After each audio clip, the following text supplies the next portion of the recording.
Jin Kang was a hunter, but not the kind that made headlines or earned fame. He was just a humble D-class. The most he could hope for were odd jobs and the scraps left behind by the major guilds. He had learned the harsh truth of this world a long time ago. Power decided everything, and without it, even hunters could be crushed. That is why, when a strange sound echoed from his apartment and he went to investigate, he froze at the sight before him. A shimmering portal pulsed with light, leading to another world teeming with monsters. They could not see it, but he could pass through it unharmed. For a man with nothing left to lose, this was not just strange and terrifying. It was a chance to level up alone in his very own dungeon. An exclusive dungeon. Every monster and every treasure here was his for the taking, with no one around to steal his rewards. Jin Kang finally had a way to reach the top. Code. With nothing to lose. He took a deep breath and stepped through the portal. He appeared on the first floor of a dungeon labyrinth, but barely had time to look around before a goblin charged from his left. He narrowly dodged a blow to the face, ducking back into his attic. The goblin looked around in confusion, slashing at the empty air. It seemed they really could not see the portal after all, which meant they could not cross over to his side either. Now that he knew this, there was no reason to be afraid. He grabbed a baseball bat and leaped back through the portal to face the goblin, head on. He slammed the bat into the goblin's cheek, sending the creature flying before following up with a jab to the chest. With the goblin down, he raised the bat and brought it crashing down on its face, finishing it instantly. This was the first time he had ever hunted a monster alone, and since he did not have to share experience points with anyone else, every single point was his. His level, which had not budged in 3 years, instantly went up. The goblin's corpse was also his to claim, and it could fetch up to 3 million. One if he sold it at the right places. The next day, he took it to a hunter's market and tried to sell it to a merchant, and the man could tell he did not have much dungeon experience. The way he had handled the goblin had significantly lowered its market value. But despite that, he still managed to get a price of over 3 million. Just as he had hoped. All he had to do was provide the name of the area where he hunted the goblin, and he would be paid immediately. But this was something Jin Kang could not tell anyone. If someone found out about the dungeon in his attic, his profits would be gone. As he was trying to figure a way out of his predicament, a group of hunters from the Black Dragon Guild stormed the area like a pack of hyenas. Someone had poached a kill from their territory, and they were not happy about it. At first, they thought it was Jin Kang, and they moved in to confront him. But the merchant redirected their attention to a blonde-haired hunter who was oblivious to the situation. The hunters moved in on the man, Andy, beating him until he could barely move. He had snuck into their territory and tried to hunt monsters there without permission. For all they knew, he could be the serial killer, the very one they were looking for. With the man barely able to speak, they dragged him out of the building to continue their interrogation. That beaten man could have easily been Jin Kang. Seeing a scene like that and knowing he would not be able to lie about where he got the goblin, he changed his mind about selling it there.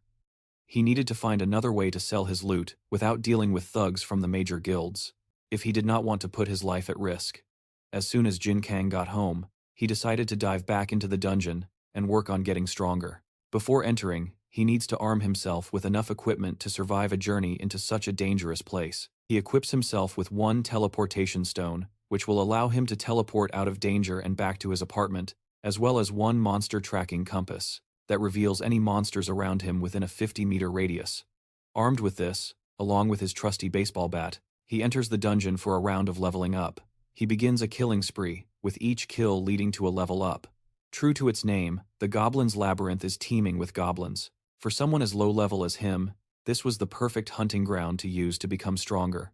After a long day of hunting, his inventory is almost full. He only has room for 1 more goblin, and since it's the last one, he'd prefer it to be a big one that will fetch more money. The compass shows a goblin approaching his location, which is perfect. All he needs to do is hide and ambush it. Before it can see him, he hides around the corner and waits for the perfect moment before swinging his bat right at the goblin's face. Except, it's not a goblin. He just hit a remarkably short man. The man yells at him in a strange language that he can't understand. Jin quickly bows to apologize, which seems to calm the man down enough He takes out 2 necklaces from a bag and hands one to Jin. As soon as he puts on the necklace, he can suddenly understand what the man is saying and realizes 2 things. First, this man is furious with him, which is fair considering he just smashed him with a bat in the face. And second, this man isn't a man at all. He's a dwarf, a mythical race he had only ever heard of in fantasy novels. The angry dwarf continues to shout at him while helping to pick up the scattered items. Everything he picked up appeared to be high quality, but he barely had time to admire them while being yelled at. The dwarf notices his bat and picks it up. He demands to know where Jin got it, which confuses the young man. There's nothing special about it, but the dwarf seems incredibly determined to know. It's just a common aluminum baseball bat, but the dwarf seems to think it's made of some kind of precious metal, called ORICHALCUM. This ordinary bat is so valuable to the dwarf that he believes no amount of money could ever buy it. He offers Jin a trade, some of his rare items in exchange for the bat, and seeing no reason to refuse, he follows the dwarf back to his workshop. The dwarf takes the bat deeper into his workshop, while Jin looks around. He looks at the weapons scattered around the workshop and wonders which one he should choose, but the dwarf returns shortly after with his new and improved baseball bat. For some reason, it's glowing a vivid red and emitting a faint shimmer. Jin wonders if this is really his bat, but the dwarf confirms this is just one of the characteristics of ORICHALCUM. It starts as a soft and weak metal, but then transforms into a strong and durable material the more you enchant it. That word catches his attention. It seems that, somehow, the dwarf had enchanted his weapon. An enchanted item is an incredibly rare find that only drops from very rare, high-level monsters of A rank and above. Just testing a few swings with the new bat confirms that it feels completely different from what he remembers. It's almost impossible to believe that something this powerful could be created artificially. This dwarf, and this entire dungeon, could truly be the big break he's been searching for all this time. He checks the stats in a status menu. The bat is now a legendary baseball bat with S-rank durability and auto-recovery. His ordinary aluminum bat has become a rare, legendary item. If he could sell this, he would make a fortune. But the staff is already bound to him, so he can no longer sell it. The dwarf added the auto-recovery enchantment to the staff, which means that no one besides him will ever be able to use it. In the end, he can't make money from it. But it's still a legendary item nonetheless. There are still other ways to make money. He has an inventory full of goblin corpses that he can sell for a profit. The only problem is that there's nowhere to sell them without attracting unwanted attention from the guilds. The only other option is the black market of the hunter industry. They don't ask questions and handle corpses efficiently. Besides, it's very easy to get in touch with them. They're always handing out business cards to lower-level hunters who need money, which means he already has plenty of those cards to use. He goes home and uses a card to find the address of one of these black markets. The business card looks incredibly suspicious, but now he has no other choice. As he searches for any sign that this place exists, a man calls out to him from above. His name is Deputy Cho Hyung-il, and he invites Jin Hyuk to his office to meet his boss. He meets with the leader, Cheol, who is a loan shark currently disguised as a loan officer and also deals in monster corpses on the black market. They ask to inspect the bodies before discussing payment, and Jin Hyuk brings them out to show them. The two are shocked by the number of bodies that Jin Hyuk pulls from his inventory. Despite Jin Hyuk clearly being just a rookie, he managed to obtain as many as 20 goblin bodies. They're also all in incredible condition. The heads are bruised from baseball bat injuries, but other than that, they look perfect. So perfect, in fact, that Deputy Cho can't hide how excited he is to get them. The 3 men negotiate prices, but are interrupted by black market dealers who rush in to announce that a monster has appeared in the area. There's a rare chance that a monster's corpse can attract other monsters, and it seems that laying out 20 fresh goblin corpses was more than enough to send a signal to the monsters. The worst part is that the monsters that appeared were 2 orcs who were out of Jin Hyuk's league at the moment. At this rate, the only thing he can do to save himself would be to grab the monster bodies and run as fast as possible. However, it was already too late. The first monster had reached them, and it looked ready to tear them to shreds. Since Jin Hyuk was the only hunter nearby, he was the only person strong enough to face them. That didn't mean he could actually take them on, however, and the orc charges at him with its battle axe. He dodges the first blow, but the second one comes straight for his head. At such a close distance, there was no way he could avoid it. It seemed like this was the end for him, and he was about to die a pathetic death. That is, until his newly enchanted staff summons itself from his inventory and blocks the attack before it can connect. The parry was so strong that it sent the orc flying backward for a second. This seems to be another of its enchantments, the presence detection effect. If that was the case with this new staff of his, then he might have a chance. The orc charges again, but Jin Hyuk is more confident and prepared this time. He grips the staff and aims low, directly at the orc's knee, causing it to lose its balance. With the monster disoriented, he launches another attack at its face, breaking its neck and killing it instantly. Just killing a single orc made his level jump from 24 to 36, in a single swift blow. He has no time to celebrate as the second orc finds them and rushes towards him this time. However, he is ready. He dodges the attack, then runs behind it, and smashes his staff into the orc's back, before repositioning and sending one last strike straight to its head, also killing it instantly. With that, he managed to kill 2 orcs easily in a matter of seconds. This shows just how powerful this enchanted weapon truly is. Now that the commotion is over, he arrogantly tells the men to restart the negotiations, and add the bodies of the 2 dead orcs to the deal. That day, he went home with a weight on his shoulders. Somehow, he managed to convince the men to give him 15% more than the market price. The amount of money in his bank account almost felt like a dream. Now that he had finally taken care of the goblin corpses, all he needed to do was focus on hunting. Because he saved the black market dealer and his group, they decided to continue doing business with him, which means he'll never have to worry about where to sell the corpses again. This is because he probably realized that Jin Hyuk is not just some low-level thief who's selling stolen bodies.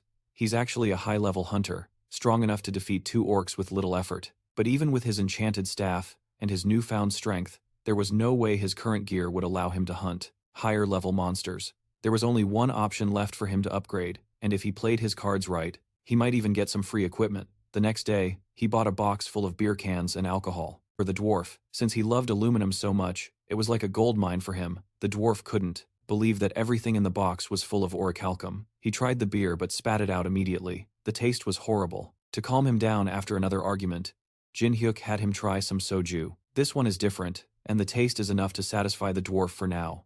But it's not enough. There might be something more to give it the kick he's looking for. As the opportunity arose, the dwarf made a request to Jin Hyuk. He needs something mined for him. He sends Jin Hyuk on a quest to mine some mithril ore. But what does ore have to do with alcohol? Well, Jin Hyuk wanted some free equipment, so it's not like he had a choice in what he had to do to get it. If this was the best way to get the equipment, so be it. He traveled deeper into the labyrinth and emerged in a forest clearing. This place is much bigger than he thought. A system menu appears in front of him, informing him that he has reached the 2nd level of the labyrinth. Now he had the opportunity to register his location as a teleport point. He had no idea what a teleport point was, but accepted the option anyway. This causes a gate to open in front of him. This portal allows him to travel easily between the 1st and 2nd floors, just like in a video game. With this setup, he traveled deeper into the labyrinth to find the mithril ore that he was sent to find. The 2nd floor was called Dogs and Skeletons, and just like the 1st floor with goblins, this floor was filled with wild monster dogs jumping at him. These dogs were much weaker than the orcs he had faced just a few days ago, which meant they were all easy experience points for him. He readies his bat and charges head-on towards a group of hounds targeting him. By the end of the fight, he had killed 25 oxen and gathered their bodies. Based on their market value, these corpses should earn him 200 million won. But he can't let the excitement over all this money go to his head. He still had one mission to complete, to mine some mithril ore. He ventures deeper into a dungeon and comes across skeletons. After all, this floor was called Hounds and Skeletons are one annoying set of monsters. Their bodies can't be sold for money, and the only way to defeat them is to destroy their core. This makes the fight even more painful to watch, especially since there are so many of them coming at him. But with his current skills and level, there was no way he couldn't defeat them. At the end of the fight, he's tired and realizes the dwarf probably sent him here because he didn't want to deal with these annoying monsters himself. Still, there was a silver lining. Killing these skeletons raised his level to 100, which means he can now change his class. His class will be automatically chosen based on his previous actions. With the number of fights he's been in recently, he's definitely going to become some kind of berserker or warrior. Instead, the system deems him a cleric. He moves on and manages to gather the mithril ore the dwarf wanted. This is surprising, since the dwarf didn't expect Jin Hyuk to make it out of this ordeal alive. He may be alive, but he's exhausted from all the fighting he had to endure. Well, even so, it's not like he came away from the encounter completely empty-handed. He managed to snag some of the mithril ore for himself since it seemed valuable. Then he gave the rest to the dwarf. Since he managed to get the ore, the dwarf agrees to use a portion of it to make whatever he wants. Since he already has a great weapon, the next thing he needed was some kind of armor to withstand heavy monster attacks, preferably something lightweight that would be easy to hide. The dwarf agrees and gets to work immediately. The process takes much longer than Jin Hyuk can wait, so he heads back home to take a nap for a few hours. He wakes up 6 hours later and returns to the workshop to check on the dwarf's progress. By this time, he has already finished making the armor and looks pleased with it. It's a mithril chainmail armor that should fit easily underneath his shirt and hoodie. He tries it on, and without warning, the dwarf strikes him in the chest with a hammer. There's no better way to test something than with a demonstration. After all, that attack normally would have broken his ribs, but thanks to the armor, he barely felt a thing. With armor this strong, as well as his legendary baseball bat, his combat abilities have skyrocketed. Meeting this dwarf was definitely the lucky break he needed to turn his life around. But that's not all he had prepared. Next, the dwarf brings out a large barrel.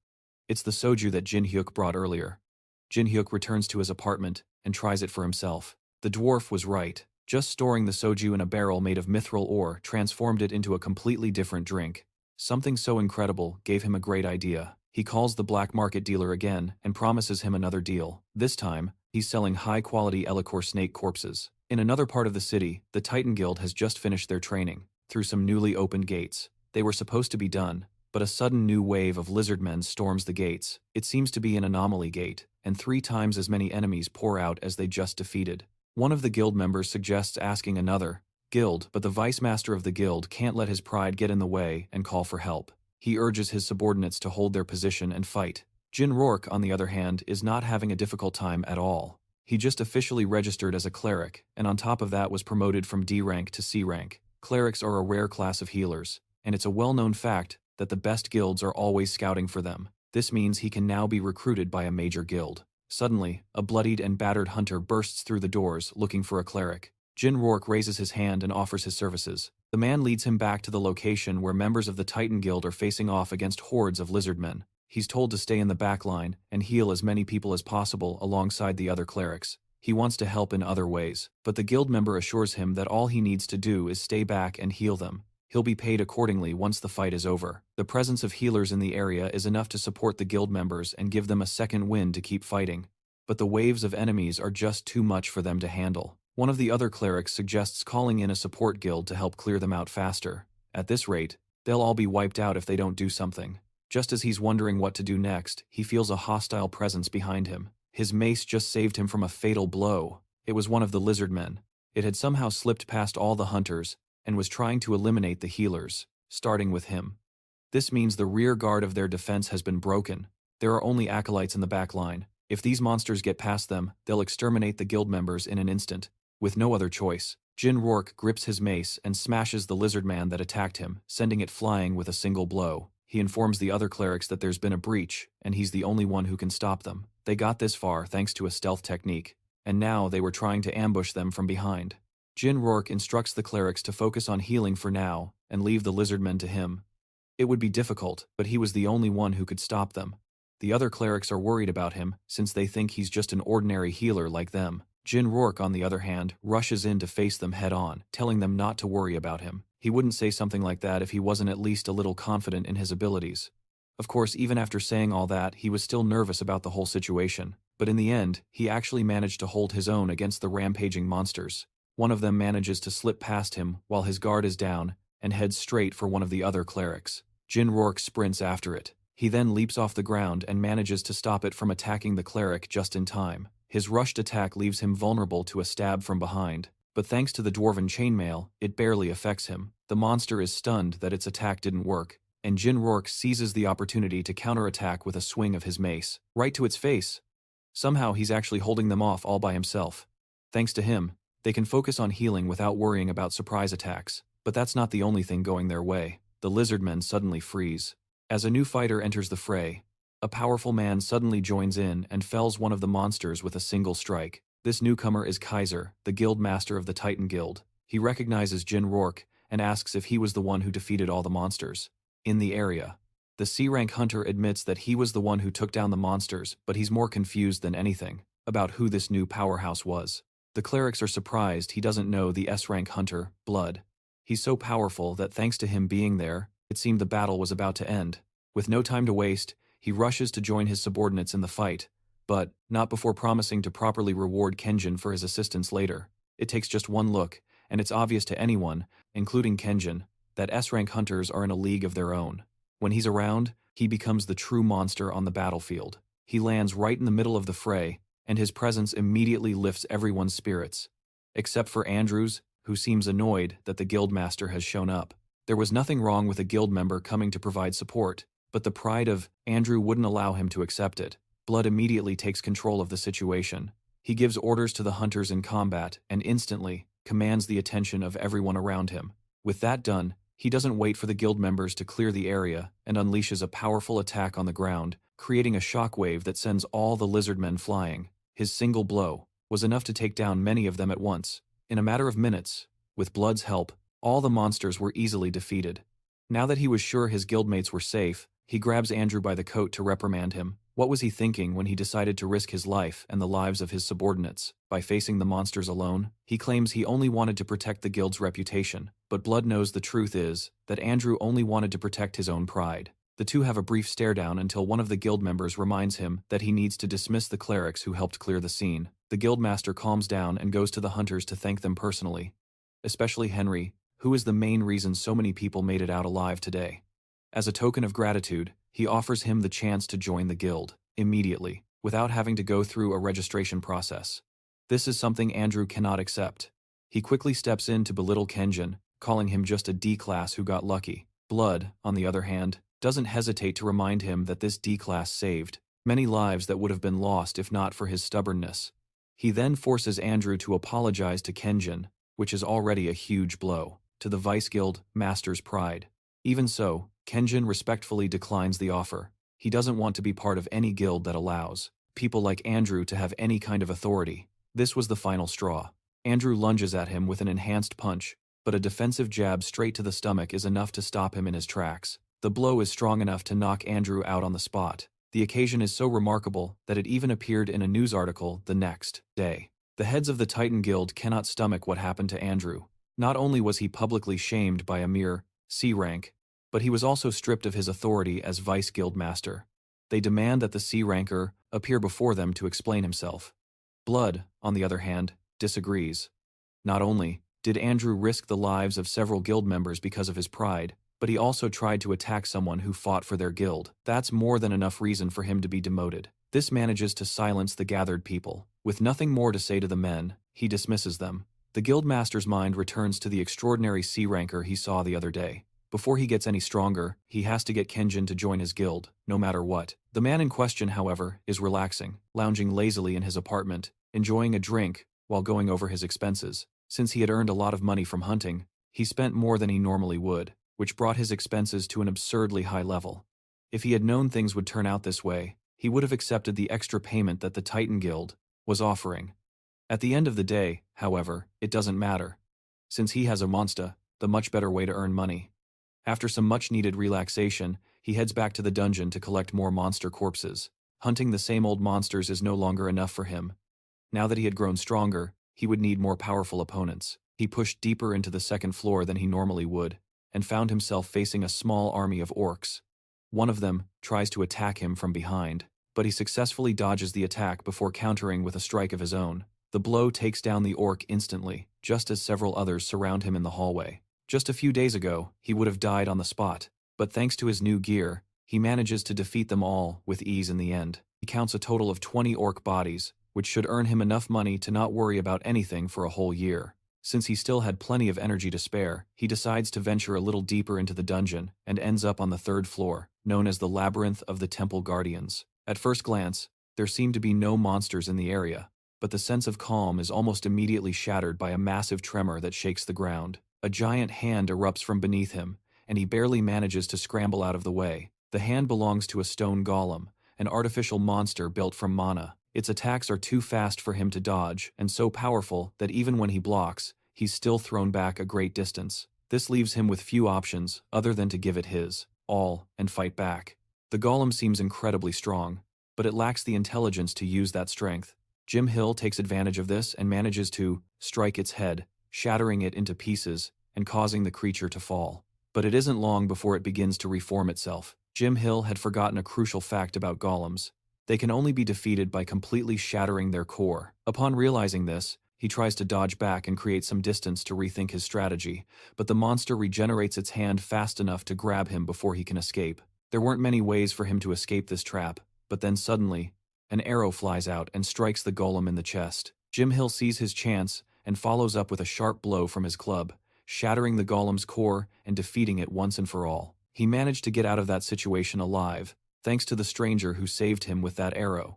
He turns to thank his savior, but is shocked when, instead of the dwarf he was expecting, he sees a beautiful woman with peculiar ears. Those ears mean she's actually an elf. He bows his head and thanks her for saving him, but with his head bowed, he doesn't notice the elf rushing toward him. He only has a second to see her before she grabs him by the collar and pulls him close, for an interrogation. She has never seen anyone like him in this dungeon before. She is curious about who he is and where he came from. The elf is clearly not from Jim Hill's world. She doesn't know where he's from, and his clothes look unfamiliar to her. She fires a series of questions at him, while he struggles to break free from her grip. She eventually lets him go after he mentions that he just entered the dungeon today. This means he knows where the entrance to the dungeon is. She shoves him to the ground and drops her bow. She has finally found a way out of this dungeon. Jim Hill, who gets up and demands to know what her problem is, calling her unnecessarily aggressive. The elf ignores him, and instead, demands that he lead her to the exit. He's not impressed by her suddenly barking orders at him. She is really beautiful, so he'll let it slide for now. She mentions that if he successfully guides her out of the dungeon, she will compensate him handsomely. After all, she is a platinum rank mercenary, so he can trust her. Her name is Lucia, and she's a half-elf who prides herself on being quite famous. Surely he must have heard of her from somewhere. However, Jim Ryuk has no idea what she's talking about, or who she is. She repeats that she's a platinum-level mercenary, and shows him her badge, but he's still never seen or heard of any of this before. She wonders if he came from some kind of rural area. Seeing as he doesn't know what the badge is or who she is, he tells her he's from Seoul, in Korea. Now it's her turn to be confused by the names he's mentioning, and she realizes that the mad mage might have actually succeeded in his dimension-hopping spell. She tells him her suspicions. In simple terms, a mage from her dimension cast a spell on this dungeon that made it jump to his. Something like that doesn't seem possible at all, but it appears that's exactly what happened. Since it was a dimensional shift, this means that reversing the magic will allow it to return to her world. Jim Ryuk felt that something was strange, but it turns out this dungeon isn't even from this world. If this place returns to its original location, that could be a huge problem for him. He asks her if she plans to send the dungeon back now, but she can't. It would be too difficult to reverse the magic here, but there is a potential location that would be useful. It's a hidden room on this floor that she found a while ago. While looking for a way out, she asks for his help to get there and promises to reward him for his assistance. The conditions don't seem too bad, so he agrees to help her reach the secret room. They head over and fight some orcs along the way. Jim Ryuk notices that she is much stronger than he thought. That arrow she shot earlier was no joke either. Fighting her here would put him at a disadvantage. His best option would be to cooperate with her and continue to assess the situation. After a bit more walking, they decide to rest in a safe spot. Jim Ryuk had packed some chocolates in his pockets for emergencies, and he gives her one to eat. She likes it immediately and asks for more, and after eating his entire supply, she asks for even more. Unfortunately, that was the last one, and she accepts it and seems satisfied enough to continue the journey. Eventually, they arrive at a large room that houses the dungeon boss. Lucia believes there's a chance the mage's spell is in that room. To investigate, they will need to defeat the boss and clear the room. She tells him he doesn't have to do much. All he needs to do is help her finish it off once she brings it down. They open the door, and the monster immediately lets out a roar of rage before attacking. Lucia readies an arrow and takes aim, directly at the boss's chest. She tells Jim Ryuk to watch closely, then uses a technique called aura to enhance the impact of her attack. She fires the arrow and hits the boss head-on, knocking it onto its back immediately. Just one of her attacks was enough to take it down, despite how huge the armored monster was. This is the technique she is going to teach him. But first, he needs to finish the monster off before it gets up again. Just like with the golems, he needs to aim for the core to defeat it. He jumps onto the fallen creature's chest and smashes his staff right where he believes the core should be. One hit doesn't seem to be enough, and a large fist lunges at him from the side. He barely blocks it with one of his cleric skills, the Holy Shield. Then, uses the momentum to push himself back onto its chest. If one hit isn't enough to take it down, he'll keep hitting it until it stops moving. He shatters the core, and the creature is finally defeated. He levels up again, almost reaching level 200 at this point. Now that the creature is defeated, he returns to Lucia and asks her to teach him how to use aura. But he has already used aura with his Holy Shield ability. It transformed his sacred cleric power into aura for him. To him, it was just a class skill, but she doesn't know what that is. Besides, if he can use skills like that, then it seems he will be able to learn how to use aura faster than she thought. Since he has the potential to use it well, this means that he can even start enhancing his attacks with aura immediately. But first, there is one condition. She sends him back to get more chocolates for her from the city. Sango walks alongside his secretary, Lee Hyena, and discusses a new anomaly that has appeared near Gangnam Station. It was detected yesterday, which means they have about 5 days to prepare before a powerful monster appears there. No matter how Sango imagines it, there's no way his guild can face this alone. However, all the other major guilds have been dispatched overseas, which means the Titan Guild is the only one left in Korea to fight. Hyena will continue to search for capable hunters who are working as local freelancers, but none of them seem reliable. Sango, however, already has his eye on someone else. In fact, coincidentally, that person was crossing to the other side of the street. He excuses himself from the conversation with his secretary and runs after Jin Hyuk. He is taking home a large box of snacks that the elf asked him to get when the guild master's voice catches his attention. He offers his proposal to join the Titan Guild once again, but Jin Hyuk has no plans to change his mind. In that case, Sango offers Jin Hyuk a job as a mercenary. This way, he can still work for the guild, but won't be a part of it. The rewards are also substantial. This sounds more interesting, but Jin Hyuk only promises to think about it. He returns to the dungeon and presents the snacks to the elf. She eats them all with pleasure, and it's obvious they don't have this kind of food in her world. After her hearty meal, Jin Hyuk asks why she's eating in the basement when they've already defeated the boss monster. She points to a magic circle on the ceiling and tells him that it connects the dungeon to the world he lives in. Because of this, she will stay down there for now to study it. So if he wants to know more about aura, he will need to bring her more chocolates. Now that she's finished eating, she takes his hand to teach him how to use aura. First, she will have to transfer her aura into his body to show him what it feels like. He immediately feels the power flowing into him. Lucia also notices the increase in power in his body after she poured her aura into him. He seems to have more talent for this than she initially expected. The movement of the sacred power flowing through his body is impressive, enough for her to believe that he will be able to understand the basics by the end of the day. She praises him for his talent and asks if he can remember the flow of aura in his body. He is confident that he can, and she acknowledges him before turning to leave the dungeon.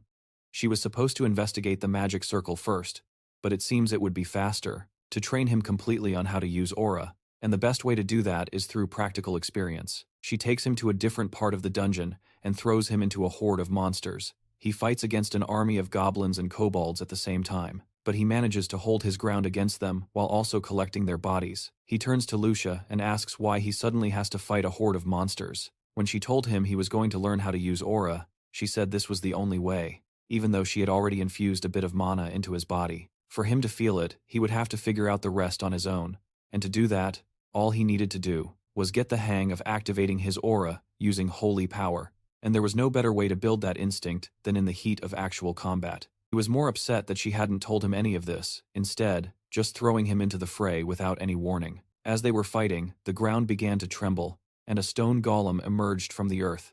It let out a loud roar and shoved Henry away. Meanwhile, Lucia continued to explain that he needed to face a true crisis to unlock his full potential. All he had to do was focus and try to feel the holy power coming from the shield generated by his skill. The shield is made of aura, so once he gets the hang of it, he'll be able to master it quickly. But that was easier said than done. Since he doesn't consciously activate the holy shield, how was he supposed to feel the aura from something that triggers automatically? The monster brought its massive fist down towards Henry. Henry blocked it with the holy shield once more, but this time, he felt something. It was some kind of energy gathering around his left hand. The very hand that was activating the skill. This must be what holy power felt like. The monster pulled back and attacked again, and Henry summoned his holy shield once more. Except this time, it took a different shape than he remembered. The sensation of summoning the shield was also different. This had to be mana. The golem gave him no time to process this, attacking the shield and launching Henry backward.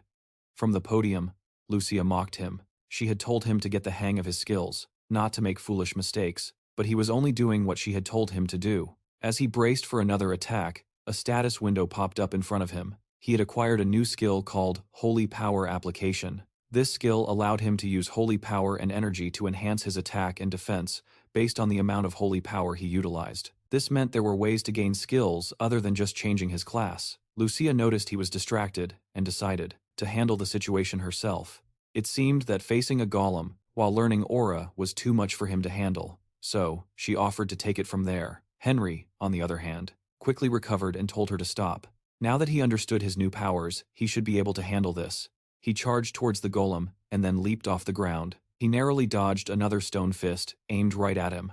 Then, while still in midair, he focused his mana into his staff. He then used a forward somersault to gain more momentum before bringing the mana-enhanced staff crashing down on the golem's head. The monster stumbled, but he wasn't done yet. He landed on the golem's chest and focused once more, trying to channel even more mana into his staff. He brought it down straight into the golem's chest, unlocking a new skill at the same time called Holy Aura with his enhanced weapon. He pierced the golem with his staff and successfully shattered its core. Unlocking his Holy Aura also allowed him to gain new skills. He gained Precision Strike and Unyielding. Thanks to Lucia's training, he had managed to unlock 2 passive skills and 1 active skill. She, however, was more concerned by the fact that he had learned to use aura in battle so quickly. She had only expected to teach him the basics and call it a day. But now, she had to see things through to the very end. She took one of her arrows and brought down a wall, opening the area to an even larger horde of monsters. Henry was not impressed, but he readied his staff and prepared for another battle. The fight with the monsters in the dungeon took a lot out of him, and when he went to sell the monster corpses, he is exhausted. He's so tired that the head of the black market notices it. When they meet, he looks like he just survived a war.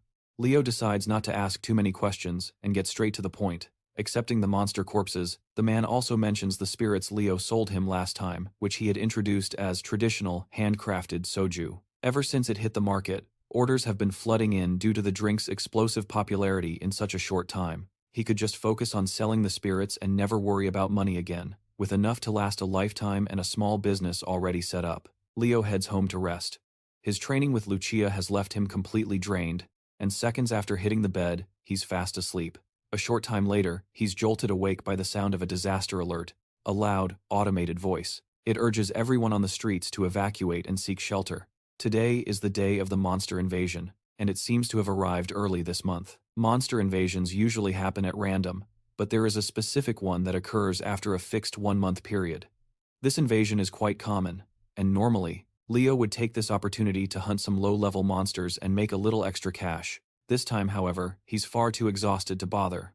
The major guilds will handle them anyway, so he shouldn't have to lift a finger. At least, that was the plan, until a notification popped up on his phone, stating that due to the invasion's urgency, the rewards for monsters would be tripled. With 3 times the rewards on the line, Leo can no longer ignore the invasion. He heads out into the streets to see if he can take down a few and cash in. Meanwhile, security officers are guiding people and trying to clear the streets, while the Titan Guild battles against hordes of monsters rampaging through the city. The security line is already buckling under the sheer number of monsters trying to break through. Victor is running out of energy to continue the fight. No matter how many he strikes down, more just keep coming, and the guild members are already at their limit. And while it seems they have the upper hand, things aren't looking promising. The guild secretary watches the fight with concern from behind the safety line. Even though things seem to be going well thanks to the guild master, she can tell that they are becoming overwhelmed. If only they had one more powerful hunter to turn the tide. Her mind wanders to a man the guildmaster recently encountered, a promising prospect from not long ago. She pulls out her phone and calls Leo, who answers in the middle of a fight with some goblins. She offers him a chance to fight alongside the Titan Guild, and in return, he will be handsomely rewarded. He asks for 5 times the normal compensation. She suggests they meet at a designated location to discuss it further. When they meet, she offers him 4 times the compensation. He agrees, though reluctantly.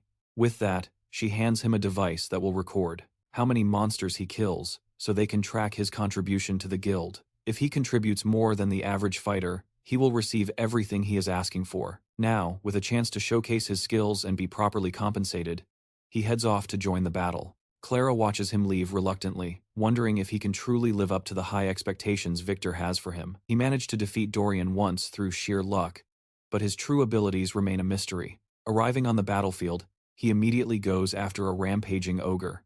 To everyone's shock, he takes it down with a single swift blow, which makes everyone think he must be at least an A-rank hunter. A-rank is close, but Leo believes that with his current skills, he must be stronger than an A-rank. He takes a moment to drink a mana potion and recharge. Thanks to Lucy's intense training, he managed to reach level 200. Normally, he wouldn't be able to face an ogre, but as long as his mana doesn't run out, he should be able to keep up with an S-rank hunter, and now he has more than 1,500 mana potions, which means that all the monsters around him right now were nothing more than moneymakers. Elsewhere, Ethan defeats monsters along with his guild members.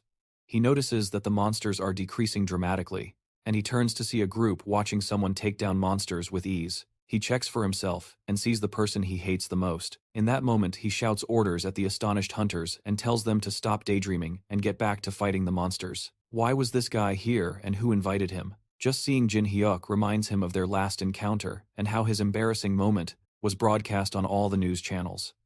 Last time must have been pure luck. This time, since he's alone, there would be no problem taking him down and putting him in his place. With that in mind, he charges towards Jin Hyuk, hoping to correct his bad habit of being in the worst place at the wrong time. Unfortunately for him, the C-rank hunter notices him too early and manages to counter his attack, sending Ethan flying and knocking him out again. He's too busy to entertain this crazy guy. Meanwhile, Kane faces an enraged Minotaur. His mana is almost depleted, and he's out of stamina. The Minotaur raises its club to strike just as Kane thinks about retreating to recover his energy. But before it can hit him, a voice calls out from behind him, and Jin Hyuk leaps from above, grabbing the Minotaur by the horn and slamming it to the ground. For a C-rank hunter to defeat a Minotaur in one blow, it seems his judgment about Jin Hyuk was correct. As he finishes off the monster, Kane approaches to show his gratitude for the help. Jin Hyuk tells him that the guildmaster's secretary called him and promised a handsome payment in exchange for his help, so there was no need to thank him. Kane takes the opportunity to ask again if he wants to join their guild. If he joins them, opportunities like this will keep coming up. Jin Hyuk takes a moment to consider and then tells him that once they finish off the remaining monsters, he will think about it. While they are talking, Kane receives a call from Lena. She tells him to look at the sky. The clouds had parted and the weather had turned stormy with lightning. Something huge and menacing was lurking in the clouds, and it didn't look friendly. It unleashes lightning bolts on everything, on monsters and hunters alike, and damages buildings as it flies by. It's so high in the sky that there's no way their skills can reach it. This means there can't be a way to attack it. Kane suggests going back to his guild to assess the situation and invites Jin Hyuk to join him. He reluctantly agrees, and together they meet back at his office. From there, they run different tests and see that nothing they've done so far has been able to affect it or defend against its attacks. Everything they've done so far to stop it has been nullified or destroyed. I need to find something with a huge amount of power, firepower, that can also destroy things from a long distance. Lucy immediately comes to mind, and he realizes there might be a way to take it down. After all, with Jin Hyuk leaving to get Lucy, the executives of the Titan Guild gather to talk about how much favoritism Kane is giving to a C-ranker. The other guild members try to think of other ways to take down the monster without relying on Jin Hyuk, but there is no other choice in the matter. All other methods are guaranteed to fail, so the only option left is to trust the one hunter. With an idea, they could call another guild named Gadia, which is a large guild full of A-rank mages or higher. Unfortunately, those guys don't care about casualties, and calling them would certainly result in many deaths. The other members in the room fall silent, after realizing they truly have no other choice but to wait. Back at the apartment, Jin Hyuk emerges from the portal with Lucia. He thanks her for agreeing to help and promises her as many treats from his world as she wants, as a reward. Together, they go to the top of the Titan Guild headquarters, and Jin Hyuk shows her the monster that is terrorizing their city. He asks her if she'll be able to defeat it, and she's certain she can. The thing is so large she could hit it with her eyes closed. The monster is level 300, which is the highest level monster ever recorded. She assures him she can handle it. But first, she's going to need a little help. The building's roof is too fragile to withstand her power, and she needs him to prepare a shield to absorb most of the impact, unless he wants to see several buildings destroyed. With things properly prepared, Jin Hyuk calls the guild leader and asks about the potential damage to the area. Once they defeat the monster, damage to the buildings will be unavoidable. Sang-ho tells him not to worry about it, and to just focus on taking down the monster. With that settled, Jin Hyuk prepares a shield, while Lucia readies 2 arrows to bring down the beast. She aims carefully, then unleashes the shots, which cause a massive shockwave that pushes Jin Hyuk back. Even with the shield, the 2 shots tear across the sky toward the monster, and in just a second, They strike the beast directly, defeating it in a single blow. The damage is so immense that half of its body is disintegrated by the impact. The Titan Guild watches from the ground in awe that he managed to do it so easily. Hunter Jinhyuk continues to impress everyone. The sudden impact of Lucia's attack was enough to leave scorch marks on the highest point of the building. Maybe it wasn't the time to hold back, but this was just overkill. Lucia, on the other hand, is more disappointed because the monster was so weak. It wasn't that at all. It's just that Lucia is just too strong for any monster that appears in this world. In any case, the job is done, and it's time to go back. She hands him the tracker that keeps a record of his points, and the reading was an impressive 240 points. With that, she turns to leave, but not before leaving him with a warning not to trust other people too much. When there's a lot at stake, people's minds tend to get clouded by the hope of money. It would be best not to be fooled, like she was in her many adventures. Jinhyuk assures her that he'll be fine if he notices anything wrong. He'll make sure to handle it. They say their goodbyes, and Jinhyuk heads down to the street, where he is met by Sang-ho and his secretary. They catch up to him, and ask how he managed to take down such a massive monster by himself. He politely refuses to tell them, and says it's a secret. One of the executives with him takes offense to this, and can't believe a mere C-ranker could take down such a massive beast. But Jinhyuk shows them the monster tracker, which has a massive number of points, proving that he was indeed the one who took it down. Sang-ho cuts him off right there, and apologizes to Jinhyuk for the outburst. The executive watches them with anger. It seems Sang-ho would rather support a C-ranker over his own guild members. In that case, it's time to push for a change. Because Sang-ho keeps getting in the way of the guild's future, he picks up his phone and makes a call to an unknown number. The next day, a rumor spread through the city that the giant monster was defeated by an ordinary C-rank hunter. The members of the Titan Guild don't believe it, but it's not too difficult to verify. Word got out that the guildmaster personally offered him a direct spot in the Titan Guild, but he turned it down. He must be incredibly confident in his skills to turn down such a huge offer from Bloodrue himself. The rumors even managed to reach members of the Autron Guild, who also received information that Andrew was hospitalized following the monster invasion. He was known for his impressive skills, but the information reveals that he was taken down by the C-rank hunter, just as the rumors claimed. If this is true, then the rumors held some truth to them. The scouts from the Autron Guild decided to meet with Jin personally and verify the information. He might have unlocked a hidden class, which was exceptionally rare for hunters.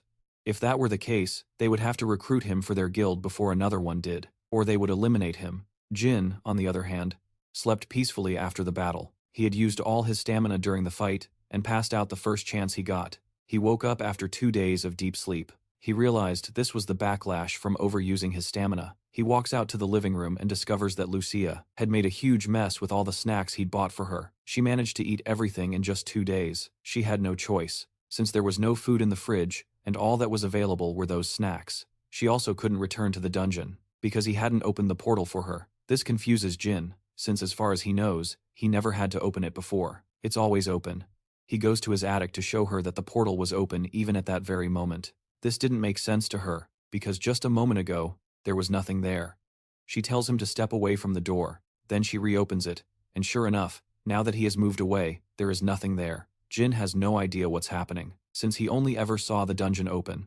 Lucia has a theory that the dungeon reacts only to him, which means that wherever he goes, the dungeon follows him. It seems the dungeon is directly linked to him, which means there was a chance the dungeon could have fallen right on his head. Fortunately, it was a failed spell. He decides not to dwell on it, and instead orders food for them both. She wonders how he managed to find his way back home after they defeated the monster. She had placed a recognition suppression spell on the house, which should have made it impossible to find. He asks her why she would put something like that on his house. She explains that while he was sleeping, some strange people kept showing up. They were from some guilds called Autron and Guardian, and they were so annoying that she made it so they could never come by again. Jin is confused about why only those major guilds would be looking for him, so he grabs his phone to find out what happened while he was asleep. The first headline he sees immediately catches his attention. The news that he defeated the new giant monster has spread all over the internet. There was even a video circulating that clearly showed him fighting alongside the Titan Guild. It seems he became famous overnight. This is going to be a problem. It seems he got too greedy, and taking advantage of Lucia's power put him in the spotlight. The hunter industry is territorial, and whenever a strong competitor appears, they try to eliminate them as quickly as possible. He decides not to dwell on the past. As Lucia has finished eating, they return to the dwarf to deliver the loot. Thanks to Lucia's powerful shot, the body was too damaged to be used, and they only managed to recover its head. The old man is frustrated with the elf for overdoing it and ruining valuable material. It seems he and Lucia have a natural hatred for each other. Jin Hyuk interrupts their argument and asks the dwarf if he can make something with the head. He takes a moment and digs something out of the head. It's the organ that allowed the creature to produce lightning. With this, he can enchant the baseball bat to produce lightning as well. Jin Hyuk asks how he'd like to be paid, but all the dwarf wants is for the elf to get out of his workshop. Lucia begins to tremble with rage, and Jin Hyuk has to calm her down with promises of more candy. After barely stopping her from putting a shot right through the dwarf's head, he goes back to town to buy the promised candy. On his way home, he senses something in an alley. It feels like someone is following him. He leaves his shopping behind a wall and calls out to the stranger tailing him. A voice answers back, surprised that Jin Hyuk noticed him. Suddenly, a figure appears out of thin air and rushes toward him with a sword strike. Jin Hyuk barely manages to block the attack with his bat. The newcomer is surprised that Jin Hyuk can see him. This confirms the rumors were true. Jin Hyuk really is more than just a common C rank. Jin Hyuk shoves him back, then leaps at him with another attack from his bat. Since the attacker won't reveal who he is, Jin Hyuk decides he'll just have to beat him until he feels like talking. But the assailant can't fight head-on. He uses a skill to become invisible again, changing his tactics. Jin Hyuk can only faintly sense his presence, but he can't see him. The faint sensation is just enough to tell when he's about to strike. However, he manages to dodge and block most of the attacks thrown his way. But at this rate, things won't go well for him for much longer. If he had his usual bat, he could track the attacker more easily, but the old dwarf is still working on it. That means he's stuck with a regular aluminum bat. He can't stay here much longer without a better way to fight back. Jin Hyuk makes a run for it, but not before the cloaked attacker plants a tracking device on his shirt. Jin Hyuk heads for a crowded area to hide, but the attacker's tracking device allows him to keep monitoring wherever he goes. The trail leads to a restroom in a department store, and the assassin follows stealthily. He stops in front of the stall the tracker led him to and kicks the door open. He's prepared to strike, except there's nothing there. It's just the tracker, stuck to the wall. It was a trap. He realizes this too late, as Jin Hyuk lunges from behind, his bat raised to strike. In this confined space, turning invisible won't save him. He barely dodges the attack and counters with a stab at Jin Hyuk's face, but it's easily deflected, and Jin Hyuk grabs the attacker's hand before slamming him to the ground. With nowhere to run and the wind knocked out of him, Jin Hyuk raises his bat, preparing to swing again. He's ready to crush the man's skull if he doesn't reveal who sent him. Meanwhile, outside, a little boy needs to use the restroom. There's a sign forbidding entry, but he just can't hold it any longer. His father reluctantly lets him run inside. Just as the assassin is about to confess, the interruption gives him the only opportunity he needs. The assassin conjures a fireball and hurls it directly at Jin Hyuk and the child, forcing him to erect a shield to save them both. The assassin uses the resulting smoke as cover to make his escape. While he still could, his superiors had only told him to get some information from him. He never expected things to be so troublesome. As he tries to run, an object pierces through his chest, killing him instantly. Kenji Ryok, who is behind him, tries to catch his breath. It seems he used too much force and killed him accidentally. As he laments the situation, a status window appears in front of him. It recognizes the kill, but classifies it as self-defense. Because of this, the villain trait will not be assigned, and, instead, a hidden job change has become available. After the unpleasant fight in the bathroom with the mysterious criminal, Kenji Ryok found himself outside the crime scene, still reeling from what had happened. As far as he knew, when a hunter kills a person, they are supposed to receive the infamous villain title. Furthermore, clerics like him would suffer a penalty, where their abilities are sealed. He truly thought it was over for him. Without his cleric job, his combat strength would be significantly reduced. But killing that bastard surprisingly triggered a class change. Two detectives approached the shaken young man to get his statement on what happened in the bathroom.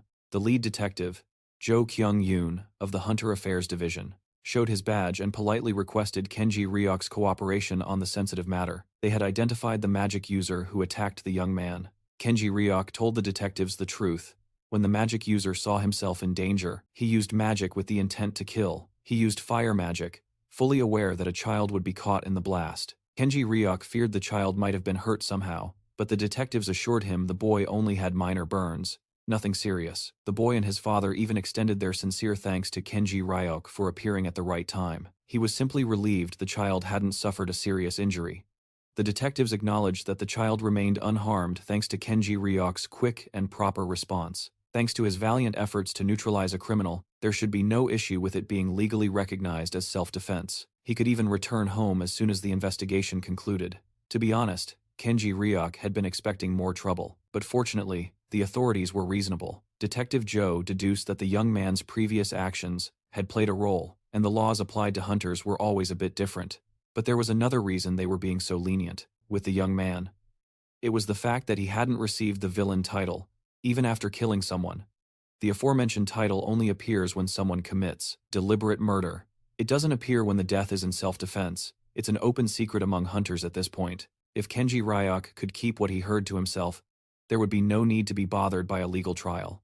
If he chose to reveal any information about the incident to others, it would put the entire Hunter Affairs division in a difficult position.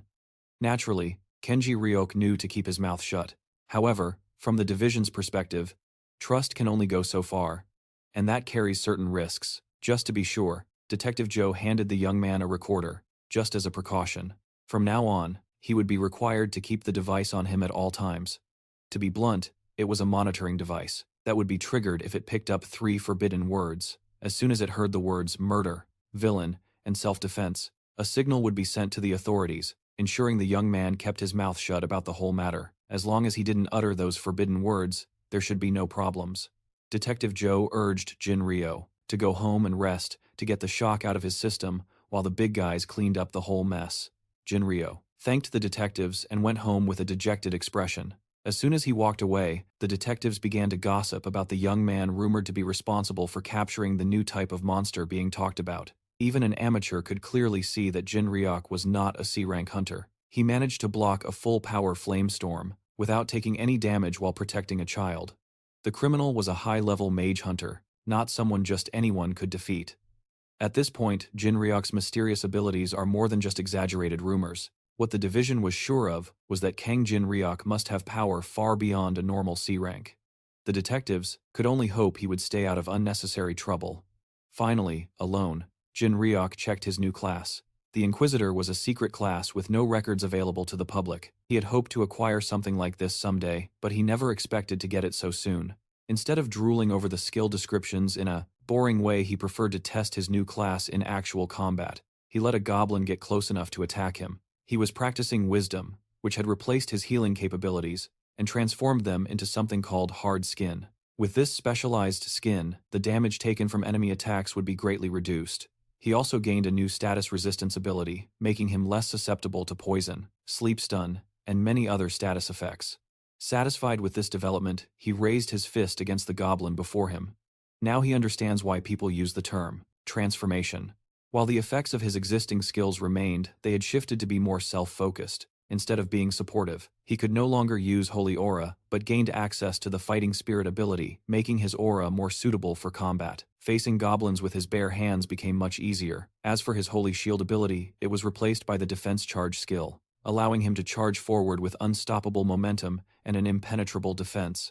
Taking down hordes of goblins with his body alone was a piece of cake. He had basically gained a protective ability, an attack that boosts defense and resistance to all existing status effects. Becoming an Inquisitor had turned him into a true combat tank. After he finished testing his new combat power, he turned his attention to his other new abilities. He acquired a discernment skill that quantified karma, giving him a numerical value of a person's morality. Jin Ryok took out his smartphone and opened the front-facing camera to see that the number 64 was displayed above his head. It was still a mystery just how valuable this ability could be.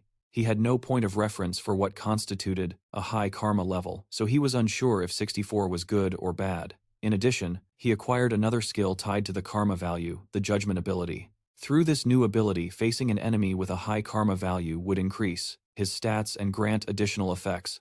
When facing enemies with 200 or more karma, his stats increase by 20%, 50% against 300 karma, and 100% against 500 or more karma. In short, he would get stronger by fighting villains. This fact alone made the Inquisitor class worthy of its hidden class distinction. Still, a class that openly pressures its host to defeat villains was unheard of. After Jin Ryok's experiment, he went straight to the forge. There, the old man, the dwarf, had just finished infusing his staff with the power of lightning. The staff could store up to 3 charges of lightning and took half an hour to recharge each one. Of course, Jinrock was very pleased with this power-up. He asked the dwarf how to use this incredible new feature, and it turned out to be quite simple. The old dwarf had caught a kobold trying to rob his workshop, so he tied the creature up in the backyard. It would be the perfect test dummy. The monster snarled and growled fiercely, but couldn't break free from its chains. To cast the lightning, Jinrock didn't even need to cast a spell or anything like that. He could simply use it in the middle of a fight by imagining the attack in his head. The young man focused and kept his eyes on the prize. He took a batter's stance, as if he were about to hit a hard fastball. Imagining the power of lightning coursing through the staff, Jinrock took a deep breath and focused. With a single, full swing, he unleashed a ball of thunder. It crackled and tore through the air without resistance. As soon as it hit the kobold, the poor monster screamed in agony as thousands of volts of electricity destroyed its body. The single attack was enough to burn the monstrous hound to a crisp. The chains fell away as the kobold's physical body disintegrated into dust. Even its skeleton was burned black. It showed just how formidable the thunder attack was. The old dwarf was visibly proud of his work. Extraordinary. Having access to a long-range attack would make fighting much easier for Jinrock now. Now that the test was over, Lucia approached Jinrock and asked if they could talk for a moment. The sassy elf led him to a corner and grabbed the strange pendant hanging from his neck. She confronted him about what he was doing out there. Lucia noticed that the young man no longer had any divine power in his body, not to mention the suspicious item he wore around his neck. She was just worried that Jinrock was planning something strange. The young man defended himself, saying it was all just a misunderstanding. He gave Lucia and the old dwarf a summary of what happened out there. He told them how he got involved in an incident that changed his divine power into something completely different. Furthermore, he couldn't go into specific details because of the strange object given to him by the detectives. In the old dwarf's mind, the solution was simple. He could deal with the device first so they could hear the whole story. The blacksmith would be happy to tinker with the artifact, but Jinrock would need to run an errand for him first. The old dwarf swore the errand was nothing major. It would just be a simple favor, in exchange for taking care of the device. After rummaging through his bag, he tossed a compass into the young man's hand. Just by looking at the compass, Lucia seemed to have realized where the old dwarf was sending Jinrock, and she looked worried. Having no idea what he was getting into, the young man wondered if he was being sent somewhere dangerous. This small task led Jinrock down a treacherous, mountainous path that seemingly defied the laws of physics. Using some basic hiking gear, he rappelled down a hole that seemed to have no bottom. That old dwarf had sent him to such a dangerous place just to mine some ores. While the young man was struggling, Lucia was just relaxing. She even mocked him for having difficulty with the descent. She stated that he must follow her lead and never stray or go off on his own if he didn't want to get into trouble. Lucia showed off her acrobatic skills and leaped off the cliff with grace, without relying on the safety of a rope. She used her hands to descend the cliff. Jinrock just sighed. He couldn't do what she did so perfectly.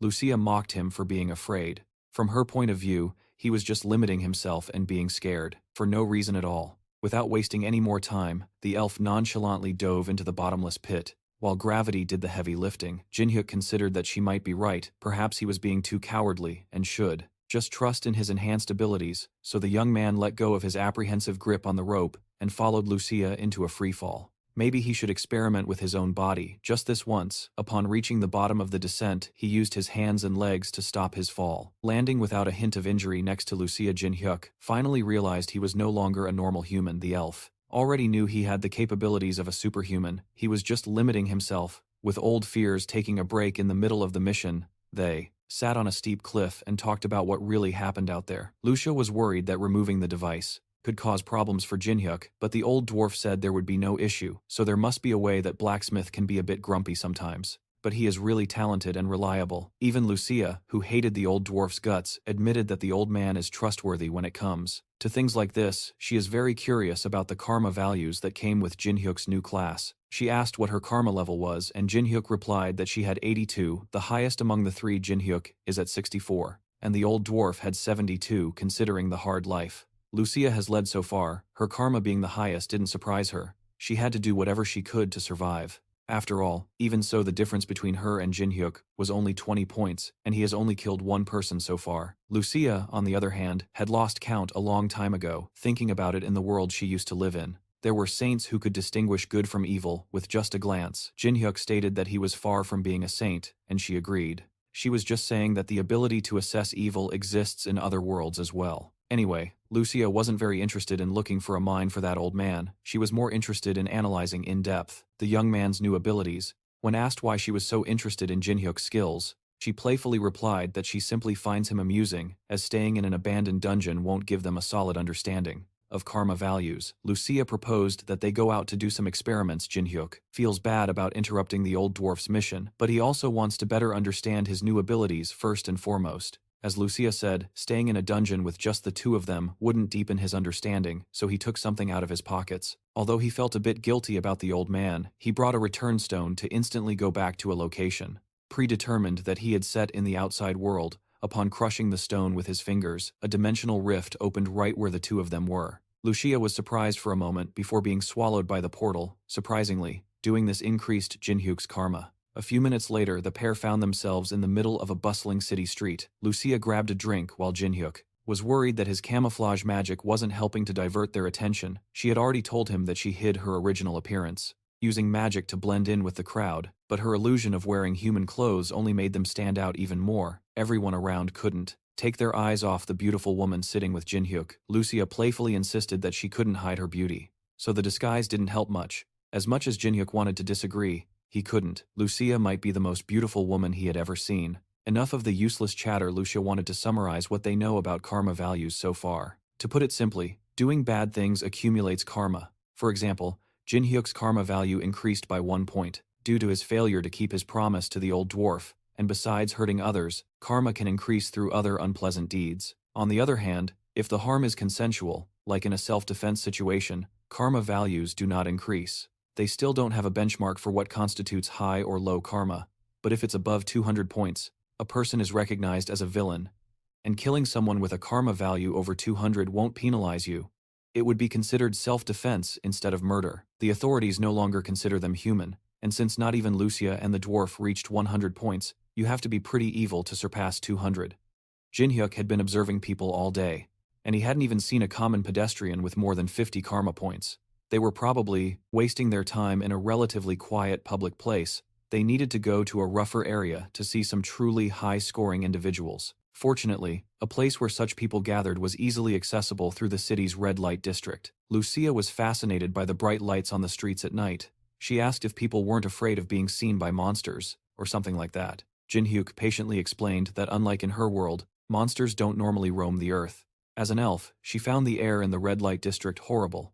But at least there were pretty lights. After all, everything has its bright side. As they walked through the dark streets, a suspicious bartender approached the two of them and complimented Lucia's beauty. The man claimed their bar was having an event, and that beautiful women could enjoy up to 5 cocktails for free. Lucia simply pushed the man aside and continued walking, but before she could get far, Jinhyuk grabbed her by the shoulder and told her to wait. The young man insisted that they should stay for a while and enjoy the free drinks. The bartender cheered up and escorted them to the establishment, assuring Lucia of the best possible service. After walking all day and only finding normal people with normal karmic values, Jinhyuk had finally found what he was looking for. He had finally spotted the bartender, a despicable villain with 300 karma points hovering over his head. The pair sat at the bar and enjoyed the drink served in front of them. The cocktail had a sweet taste, so Lucia really enjoyed it. Meanwhile, the bartender was silently laughing to himself. He had just given the two of them a poisoned drink that paralyzes its target with a single drop. Seeing that the fast-acting poison had apparently taken effect, the bartender signaled to a group of goons that he had on standby.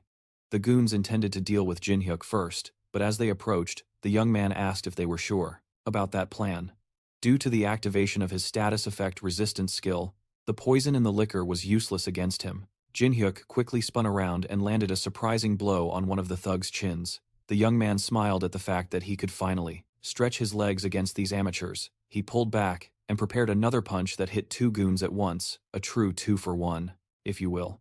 Based on the distance these flying idiots traveled, it was evident that the force behind his punches was lethal. Before the goons had time to regroup, he quickly pivoted and used his other leg to kick another one in the face. One kick was all it took for a knockout. Meanwhile, Lucia slowly opened her eyes as the effects of the paralyzing poison gradually wore off. She turned to see a bunch of goons lying on the floor, taken down by Jinhyuk. Lucia was confused and asked what was happening. Well, the young man was just taking out the trash. The bartender saw everything unfold, and finally, played his trump card to take action. The shaved-headed man took off his jacket and his muscles bulged through his shirt. He knew he had to take the young man seriously. Basquiat charged forward with impressive force, but the duo just looked at him apathetically. Jin Hyuk fixed his eyes on the imposing figure of the man rushing in his direction. Lucia took another sip of the poisoned cocktail and asked if he needed help. He refused. He knew he could handle another henchman on his own. Basquiat was furious as the pair chatted as if he didn't matter. He threw his best punch, only to be stopped by a perfectly timed grip. No matter how hard he tried to push or move, he couldn't make Jin Hyuk budge. As he held his fist, he realized this meant the strange young man had to be a hunter. Basquiat looked and fought like an experienced hunter himself. If that were the case, he should be out there hunting monsters, instead of messing with gangsters in a shady bar. Mr. Basquiat wasn't expecting to face someone like Jin Hyuk in this little operation of theirs, knowing he was no match for the young man. He was already planning how to get out of this tricky situation. That's when our boy slightly adjusted his grip and shattered the man's fist, without mercy. Basquiat screamed in agony as he felt several bones snap and break at the same time. But Jin Hyuk wasn't finished yet. To shut Basquiat up, he delivered a punch straight to the guy's mouth. Basquiat flew like a broken kite. His trajectory was cut short by the bar stools lined up behind him. With every henchman neutralized, the only worm left was the terrified bartender, Jimmy. Jin Hyuk charged like a wild beast and put the villain in a chokehold, nearly crushing his windpipe with relentless intensity. He lifted the bartender off his feet, cutting off his oxygen as he began his interrogation. Of course, it wouldn't be an effective interrogation if he didn't land a few blows first. Jin Hyuk indiscriminately painted the bar walls with the villain's blood. When he was finally satisfied with all the punches, the young man's fists were stained with the bartender's blood. He had truly disfigured the villain's face, making him almost unrecognizable. Jin Hyuk began the interrogation. It was obvious this wasn't the first time the bartender had done something like this, and to run this operation, he must have someone backing him. The bartender vehemently denied having any support or anything of the sort. But there was no way a scumbag could get away with spiking drinks and kidnapping women repeatedly without being caught. These hired gangsters must also be affiliated with some greater power. It's impossible to hire them without some organizational support. Jin Hyuk stared into the villain's eyes and gave him one last chance to talk. Even after being beaten and threatened, the bartender continued to deny any involvement from a backer. To go this far without snitching must mean the bartender is incredibly loyal, or whoever is behind all this is more terrifying than the beating he's currently taking.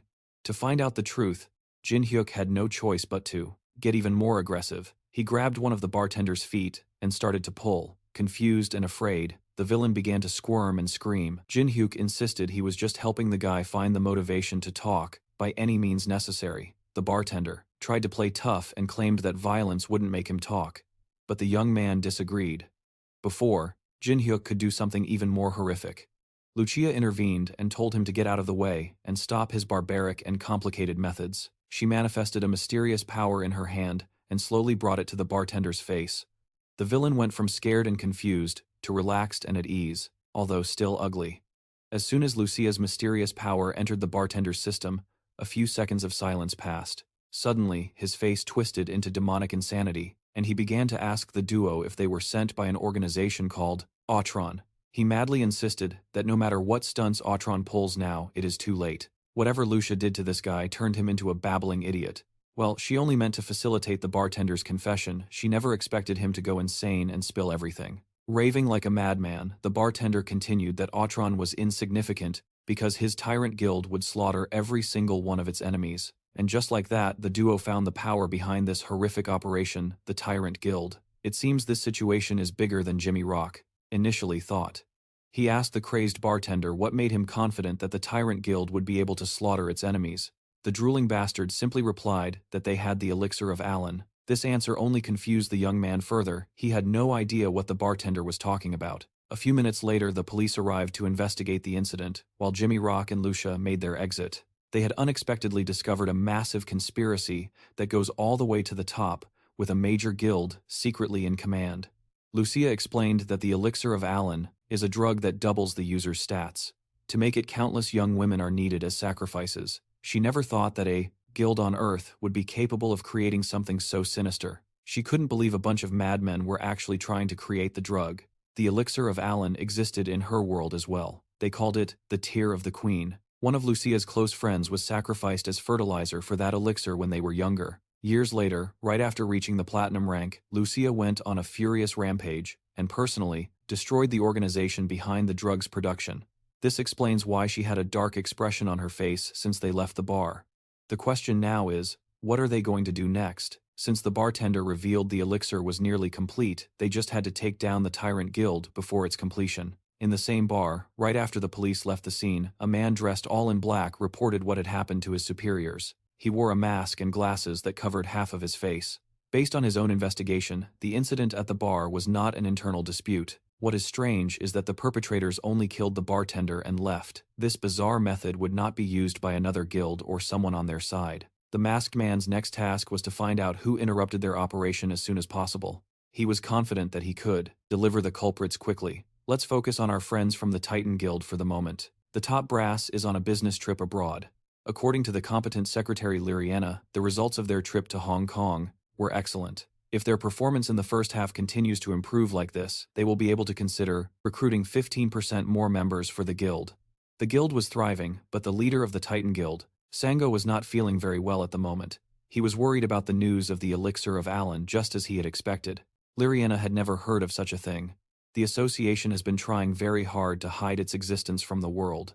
It would be difficult for Lyriana to return to Korea at the moment, as she still has some guild business overseas to attend to. That being the case, Sango would have to act alone for now. He tasked Secretary Lyriana with issuing an urgent order to the entire guild immediately. From now on, the Titan Guild will declare a completely hostile relationship with the Tyrant Guild. A war is upon them all. Surprised by such a drastic decision, Lyriana asked for more information before throwing the entire guild into the middle of a major conflict. All Sango said was that not preparing now would only lead to even greater chaos in the future. If the information he received is true, it will be too late by the time chaos erupts. Lyriana demanded to know what kind of information the leader had received to act so erratically. Sang-ho knew as well as anyone that this order was a declaration of war against an entity as large as their own guild. He also assured his secretary that the Autran Guild and even the government would be on their side when the time came. Even so, war brings enormous risks for everyone involved. Lyriana suggested they at least consult the guild executives to make a more cautious and reasonable decision, but Sang-ho had already made up his mind.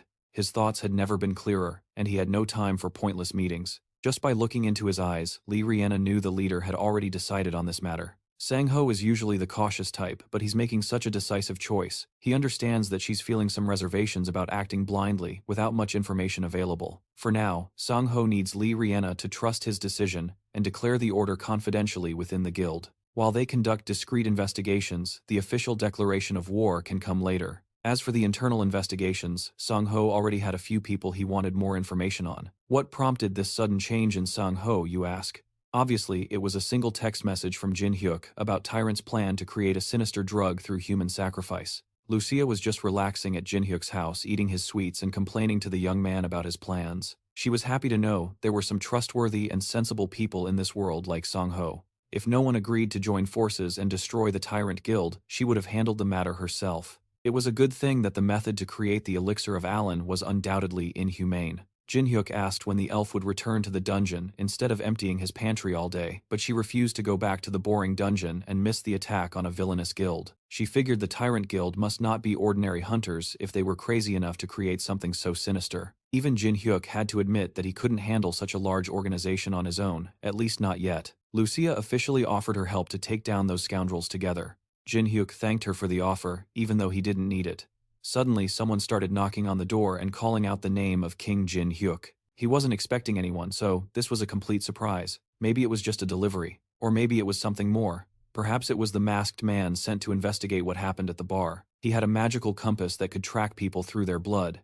He used the bartender's blood to track the marks left on Jin Hyuk's body at the bar. He didn't even need a car to flawlessly traverse the vast urban landscape using the rooftops of every building in his path. The masked man began his hunt. Finally, he landed in front of an apartment building after pinpointing the blood's direction. He looked at the humble home and couldn't help but feel a little strange for a second. He thought the house looked a bit hazy, but soon chalked it up to his imagination. He also recognized the address as the home of the hunter who dealt with the Leviathan a few days ago, which could mean that the two incidents might be somehow related. But that didn't matter much to the masked man. He was tasked with a job and he was going to do it. Suddenly he manifested a thick needle emanating a sinister aura from thin air, hoping to catch and question his target. Jin Hyuk walked to the door and asked who was on the other side, just as he had anticipated. The masked man told him the delivery was delayed due to an accident.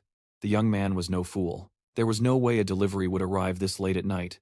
On top of that, there was a recognition suppression spell cast around the house, making it virtually impossible to find his house. If someone overcame such a powerful spell just to come here and pretend to be a delivery man, they must be up to something.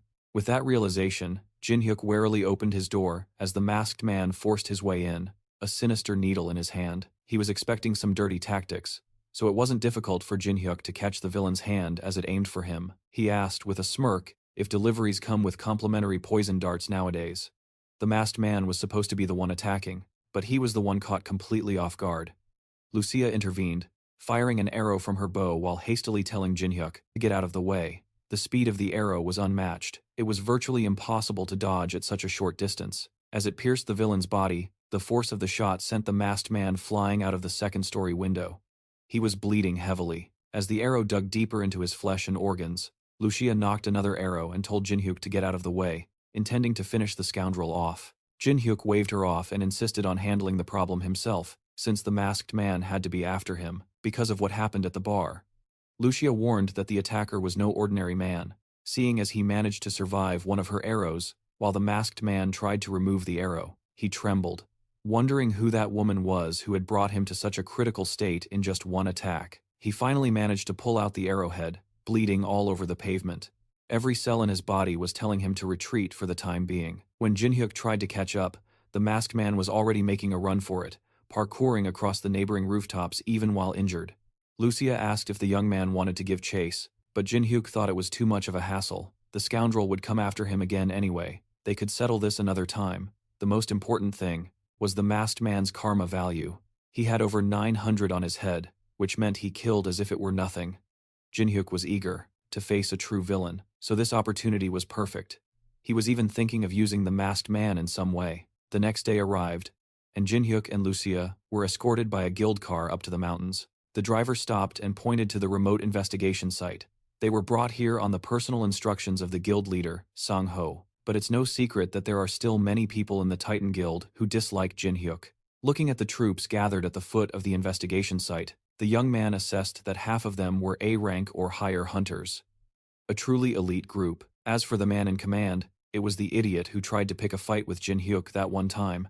It seemed Executive Han Yong-suk would be leading this operation. From the very beginning, Jin Hyuk already had a feeling this mission was going to become irritating very quickly. The executive formally introduced himself as the head of the operation. To Jin Hyuk's surprise, the scoundrel mentioned that they had met during the last raid.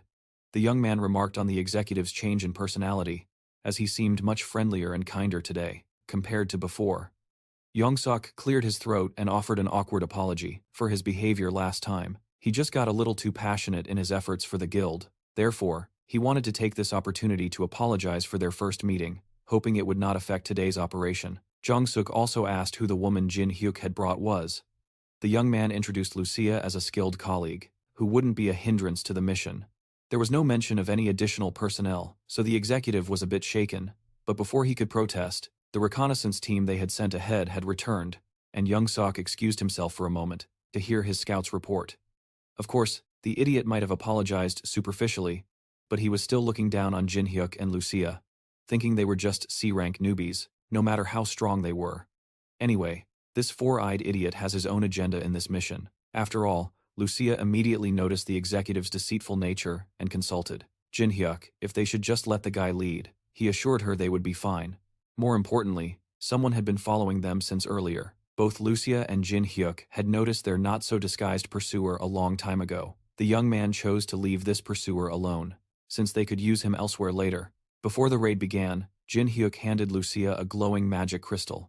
The small gem is a communication item. It allowed contact with anyone within a 10-kilometer radius. They would need it later, so it was best to keep it handy. Young-suk returned with confirmation of the initial reports from what they had gathered. It's clear that the Tyrant Guild is involved in human trafficking. As for the attack plan, the executive actually wanted to ask Jin Hyuk for a favor. After the investigation, the reconnaissance team found a strong barrier installed around the building. They also believe there is only one person capable of breaking through this barrier without being detected. Young-suk insisted that there was no one more suitable to cross the barrier than Jin Hyuk. The young man promptly criticized him for basically requesting a death walk behind enemy lines. The executive continued to play the role of an impartial team leader. He even sarcastically stated that only the man who took down the Leviathan could carry out this stealth mission. Besides, instead of moving with the Tyrant Guild members he had never worked with before, it would be much easier to work alone. Young Sok was just putting everything on Jin Hyuk's shoulders. He was blatantly passing all the risks to one person. They might think they are getting the better of Jin Hyuk, but this is exactly the situation he expected. So Jin Hyuk joined a select team of hunters from the guild, Tyrant, to infiltrate the part of the barrier where they could penetrate. The plan is simple. The magic team will create a small breach in the barrier, and Jin Hyuk will have to sneak through it. They reached the eastern facade of the facility and hurried the magic team along. The incompetent team can only sustain a small breach for a few seconds, so Jin Hyuk needs to act fast and run with all his might. Without wasting another moment, they began to work on the barrier to give the young man a small opening. Jin Hyuk doesn't even care that he's being manipulated, and deliberately handed over to the enemies. He was just curious to know what the Tyrant Guild was hiding in these mountains. As soon as the breach was established, he rushed inside the barrier and looked around the complex excitedly. Jin Hyuk stopped short and summoned his trusty staff, only to see a strange sight in front of him. The appearance of the base on the inside was completely different from how it looked on the outside. The protective barrier must have been covered with a distortion effect. First of all, he needs to find the entrance to this huge base camp. After a few minutes of walking around with no action, he found it strange that there were fewer guards than he expected. The first guard he spotted was positioned near the barrier, apparently guarding an entrance. If there's a guard, there must be something that needs protecting. This was Jin Hyuk's biggest clue yet. He leaped into the air and raised his staff, imbuing it with his monstrous strength in preparation. Jin Hyuk swung his staff, and to his surprise, the guard beside him turned into smoke as his weapon hit the ground.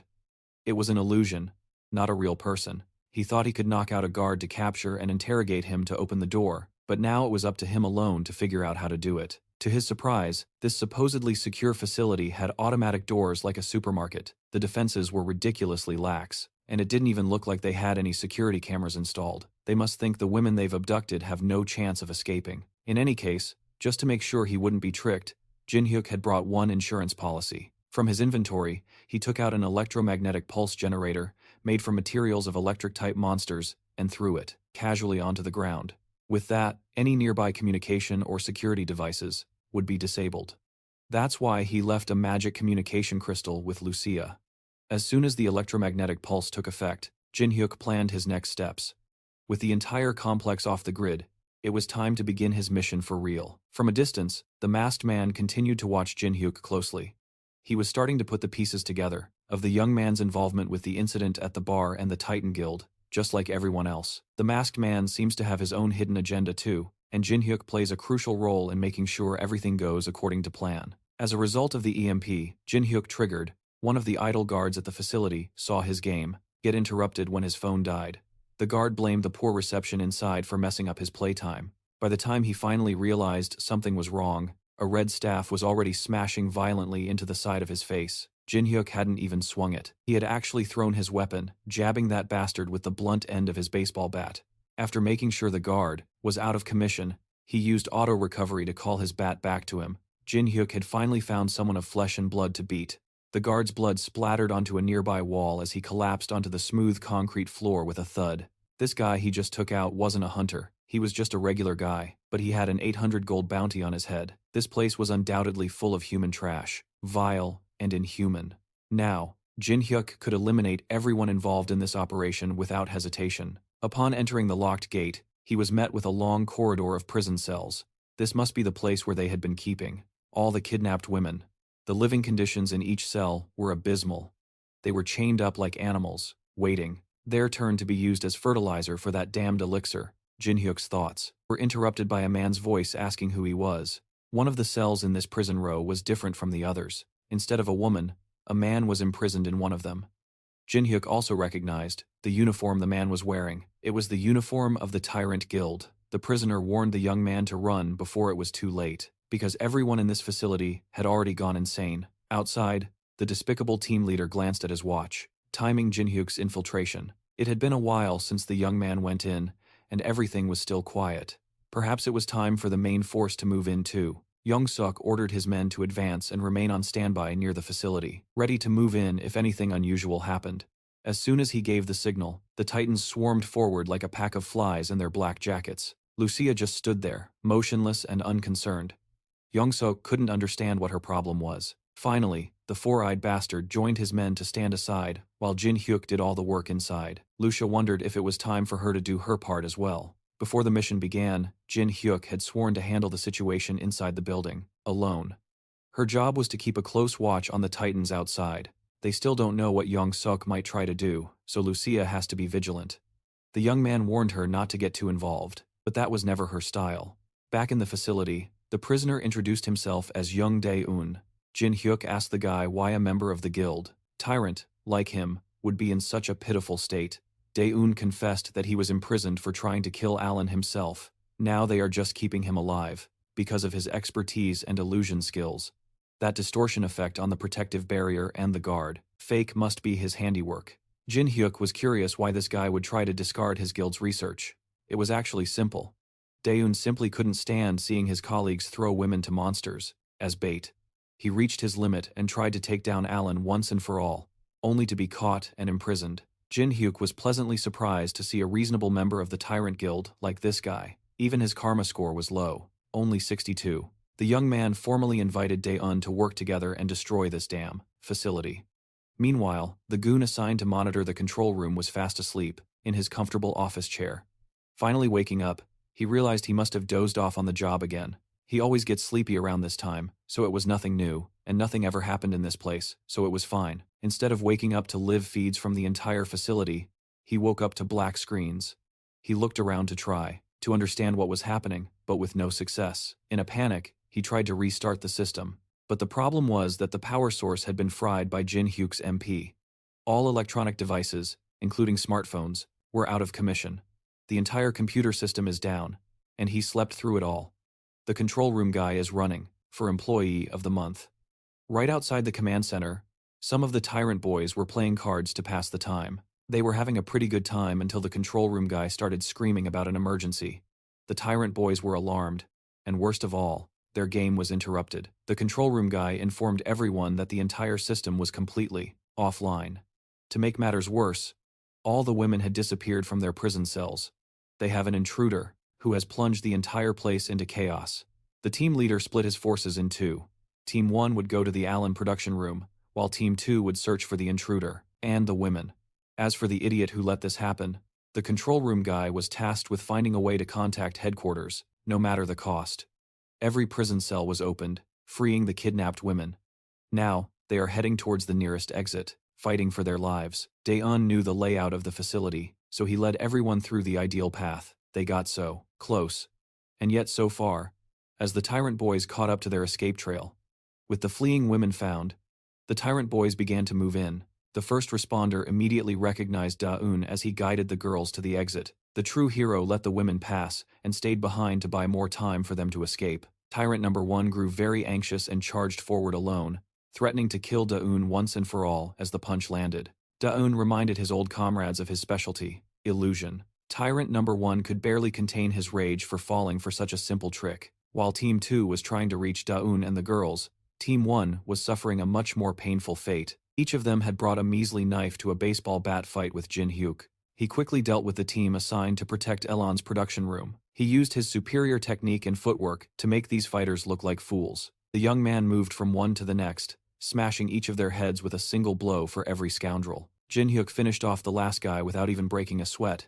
Seeing how desperately they were trying to guard the front gate, it was obvious that Elon was being kept behind the door. Jin Hyuk gained access to the room and entered carefully. He looked around and saw all the equipment the tyrant scoundrels had gathered. They had assembled it to create the inhuman drug. They had gone so far as to hide a gigantic laboratory underground for security. Human-sized test tubes were scattered throughout the lab, each containing women that the Tyrant Guild had kidnapped. Seeing the scale of their evil operation up close was even more repulsive than Jin Hyuk had imagined. In the middle of the lab was a monster encased in protective glass. It had to be Elon, the source of all this pain and evil. Jin Hyuk held his bat tightly. The monster didn't seem to be reacting to his presence. It was quite possible that it was sleeping. With a smirk on his face, the young man summoned the lightning that dwelled in his weapon and took a batting stance. If everything went right, he could end this, once and for all. But that would be too easy. Elon must have sensed the danger and awakened. It shattered the protective glass and launched its tentacles fiercely forward. Jin Hyuk had to move and dodge quickly as the swift tentacles aimed for his vital points. His lightning attack had to be cancelled. He watched the tentacles' movements, and his fear grew. With how heavy and fast those attacks were, if he got hit in the wrong place, it would be all over for him. For now, all he could do was defend himself while waiting and hoping for a chance to strike. Jin Hyuk forced himself to concentrate. He needed to keep his cool if he wanted to get out of this in one piece. For those who were expecting a cute tentacle girl, we won't be having that today. Elon looked like an addict with tentacles. Finally, the crack-addicted beast broke free from its glass prison. It launched thousands of sharp shards in every direction. It's starting to look like our boy is completely outmatched. This time, Jin Hyuk activates hard skin, giving himself extra protection. He quickly dodges an attack and charges forward. He was determined to end the fight. However, a powerful attack nearly broke him, making him realize just how strong his opponent was. Afterwards, he stabilizes himself and prepares for another move. His enemy won't go down easily, so he must fight even harder. With renewed focus, Jin Hyuk delivers a final attack, determined to end the fight against the people-devouring monster. He barely manages to take it down.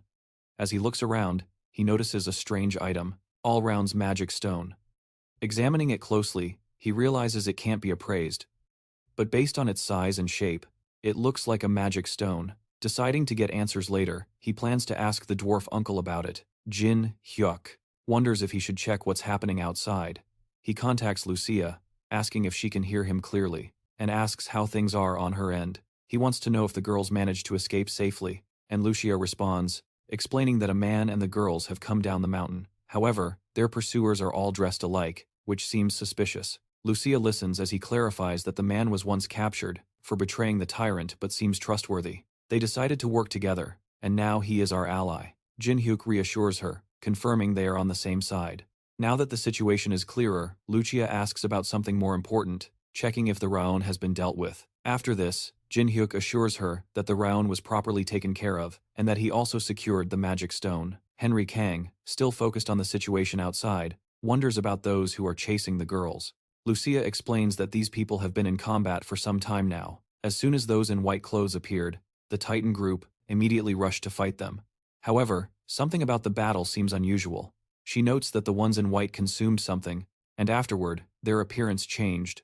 Now the Titans, who initially had the advantage, are starting to struggle. Jin Hyuk wonders if the strange transformation is related to what was mentioned before, the all-round drug. Realizing the danger, Jin Hyuk knows it will be a huge problem if the Titan Guild collapses now. Despite finding the Titan members annoying, he understands that stopping the Tyrants Guild is the priority. For the moment, he asks Lucia if she can help them in the fight to prevent things from getting worse. Lucia understands the plan and agrees to take care of the enemies dressed in white. She reassures Jin Hyuk that he can count on her, but in return, she demands a large amount of candy as a reward. Meanwhile, Jin Hyuk feels that everything on Lucia's end is falling into place. Confident that the battle is nearly over, he calls out to someone hiding nearby, referring to them as Mr. Delivery Man. A mysterious figure steps forward, surprised that Kang Jin Hyuk noticed him. Furthermore, Jin Hyuk wonders if he is his target, or if he is also after the all-round magic stone. However, the man reveals that his objective was initially the same, but it has now changed. Kang Jin Hyuk warns him that he will regret whatever choice he has just made. As they engage in combat, the enemy is shocked by his incredible reaction speed, something far beyond what a class hunter should be capable of. The scoundrel recalls the moment our guy blocked the poisoned darts before, wondering if it was really just luck. Despite his doubts, he reassures himself, saying that in the end, the guy he is dealing with is just a C-rank hunter. He activates his skill, preparing to finish him off. However, as he attacks, he notices something unexpected. Jin Hyuk is wearing armor. He then tries to retreat, but before he can get away, he feels a sharp force stopping him. Jin Hyuk is not going to let him escape this time. The enemy barely manages to block the attack. Doubt creeps in as he realizes that Jin Hyuk is far stronger than he thought. Frustrated, he screams, vowing to get his revenge, unable to accept that he is being defeated. But Jin Hyuk declares there will not be another chance, believing this place will be his final resting spot. With all the fallen taken care of, the focus shifts to the injured, making their safety the next priority. Meanwhile, a report must be made. The discovery of drugs hidden by the tyrants is a shock. Without the unexpected help of a mysterious woman, survival would have been impossible. Her arrows carried a power almost equal to an S rank, yet no known hunter had ever displayed such strength. With the situation under control, the injured are sent to the hospital, and all possible evidence is taken care of, with the tyrant seemingly contained. The focus shifts to properly finishing the welcome party, however, before they can proceed. Someone arrives, breathing heavily, carrying an urgent message. He reveals that the leader of the Tyrant Guild and its strongest members are on their way. The mere mention of Sean, an S-class hunter, makes it clear that staying would be a mistake. The man in glasses grows frustrated and realizes they have to fall back just as they are about to defeat them. Suddenly, they receive an urgent transmission. Apparently a small group of Tyrant Guild members is approaching rapidly, likely their vanguard. The warning was correct. Danger is closing in fast. The enemy is approaching, leaving no choice but to wrap things up. The decision is made quickly that everyone must leave immediately, making sure to escape without delay. One person chooses to stay behind, knowing that disappearing might create suspicion. Staying behind will help create an alibi and shift the blame to someone else. A false report will be filed to make it seem like another party is responsible. Avoiding a direct conflict between the Titan and Tyrant guilds is the main objective. After careful consideration, they decide to place all the blame on Hunter King from the Hulk Guild, who is still inside. This explanation seems to be the best way to cover their tracks and leave unnoticed. Doubts arise about trusting the merchant, since deceiving the Tyrant Guild will not be easy. However, the real goal isn't to deceive, but to buy enough time. This time will be used to prepare for a war. Once the truth is revealed, the justification will be on their side. This moment is the perfect opportunity to strike and completely eliminate the enemy later. Lucia asks if the person there is the one Caden Ree mentioned. There's no time to lose. Caden Ree is waiting inside. Everything is going more smoothly than expected. Upon reaching their destination, our boy promptly updates his colleagues on the latest reports, confirming that he took care of the pursuer. When asked about the current situation, he explains that Roundy is dead. However, there's another problem that needs to be handled. He requests help to make it look like the body before them died in battle against Roundy. The true reason behind this plan soon becomes clear. A document is handed over, urging a closer look. As the contents are read, shock spreads across their faces. The names listed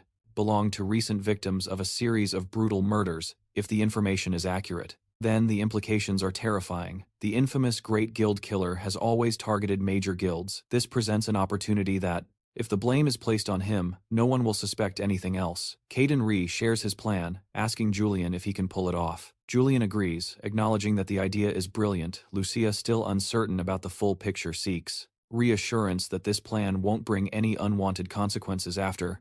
This Caden Ree assures them that everything is under control with the decision made. The next priority is to get out of the area quickly. The main forces of the Tyrant Guild are expected to arrive soon, but not everything is as it seems. Half of what was said about their arrival was true. Furthermore, the forces are on their way, but they won't reach the location for at least another 2 hours. The group they saw earlier was nothing more than an illusion.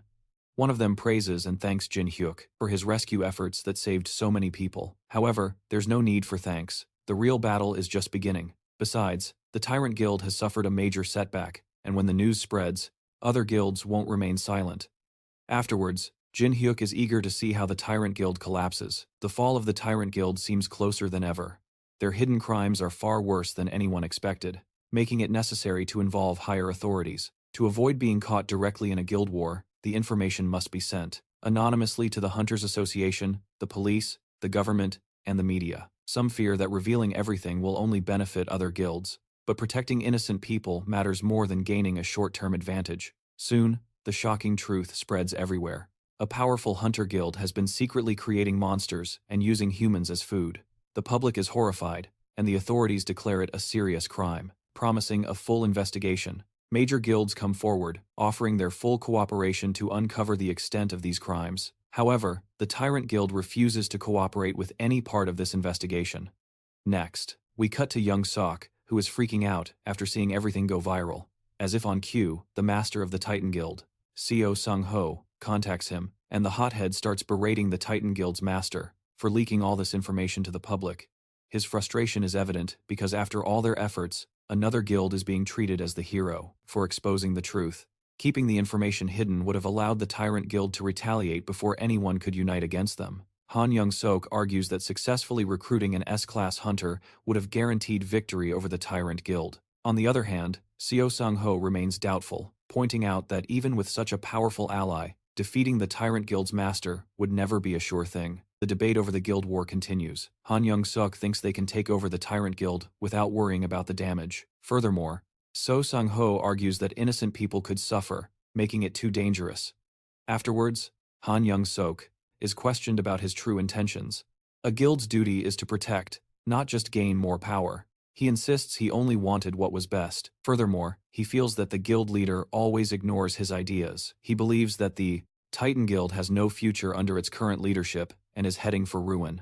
So, this bastard contacts a certain person and promises her a position in the guild as long as they overthrow the current master of the Titan Guild. Next, we cut to our boy, who is about to have a secret conversation with someone.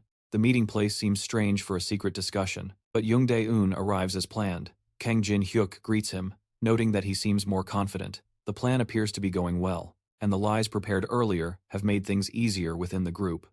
Despite this, the situation is not yet completely safe. The guild is planning to send a team to track down Kang Jin-hyuk. Considering how unstable the guild is, it seems strange that they have the resources for this. However, some higher-ups have begun to question the recent events. The news of the assassin's body was discovered and spread unusually quickly, making them suspect that there might be another real culprit. Although there is no proof yet, doubts are beginning to arise. Now that the plan has worked, there's no risk of his identity being revealed, but it's still necessary to remain cautious. For now, it's best to keep a low profile until the Tyrant Guild collapses completely. After a while, someone delivers details about the investigation leaders and asks if Adrian wants to check immediately. However, it doesn't seem necessary as they are all just illusions. Adrian, who had already figured this out from the beginning with no one else around, he wants to know who exactly is after him. The answer is an archer and a mage, both specialists in disguise and concealment magic. They can even approach pretending to be someone familiar.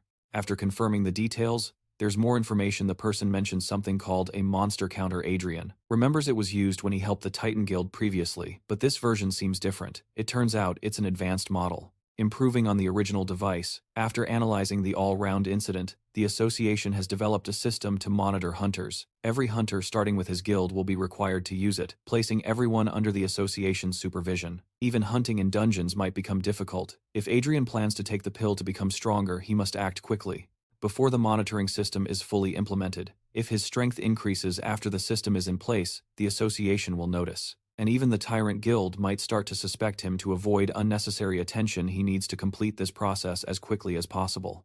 A surveillance system like this was unexpected, but now there's no choice besides the priority is to get stronger. Even if just a little. Without wasting time, he decides to go straight to the dungeon. In the dungeon, our beloved dwarf is angry with our boy for making him wait all this time. He had sent him to fetch some ore, but he disappeared without a trace. Now, out of nowhere, he returns with something unexpected. With an apologetic tone, he explains that unavoidable circumstances caused the delay. After weeks of silence, he has finally returned. Acting as if nothing happened, the frustration is obvious. He quickly apologizes, trying to explain that he had something important to do. But that didn't change the situation. The item he brought wasn't just any material. It was cursed, filled with the grudges of many. Dwarves who were sensitive to curses wouldn't even go near it. Lucia had left earlier, saying she had something urgent to attend to. Now, it seemed it was related to this. Instead of bringing the necessary ore, he had returned with something completely useless. He was immediately instructed to get rid of it. Panicked, he insisted he didn't know what it was, but that excuse didn't matter. His mistake had already been made.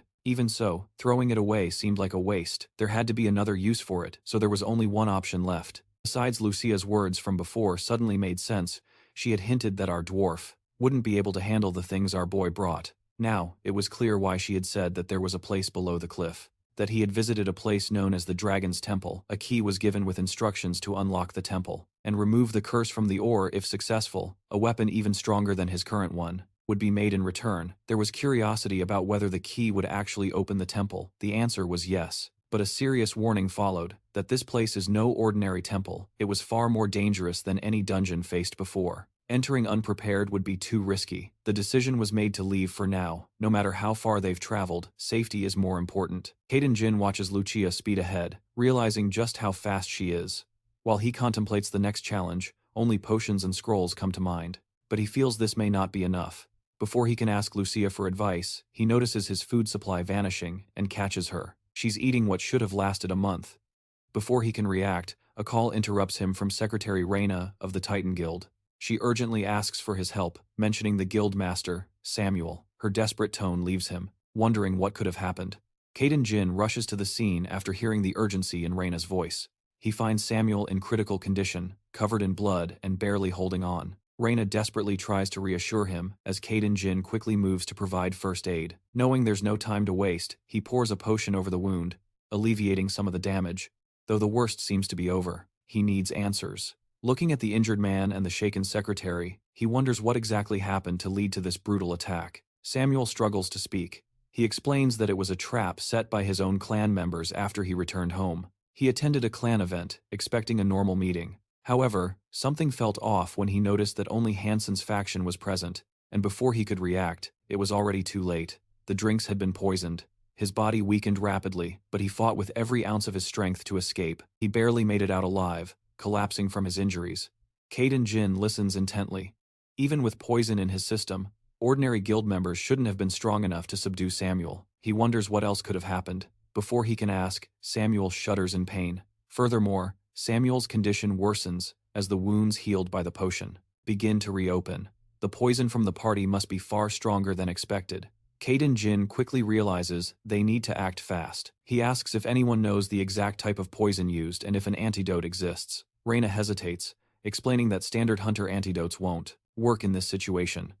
Caden Jin then suggests taking him to a specialized hunter hospital, but Samuel reminds them that going to a hospital would only expose his location, and his enemies would find them quickly. Caden Jin weighs his options and suddenly asks Reina if she has a car. She's confused about where they're going, but he tells her to get ready to leave immediately. They're going to his house. She is surprised and asks if he has an antidote there. Caden Jin reassures her that he doesn't, but he might have another way to treat the poison. Reina quickly agrees and hurries to get ready, determined to drive as fast as possible, while Caden Jin stays behind to keep an eye on Samuel. As they near their destination, Caden Jin urges Samuel to stay awake and hold on a little longer.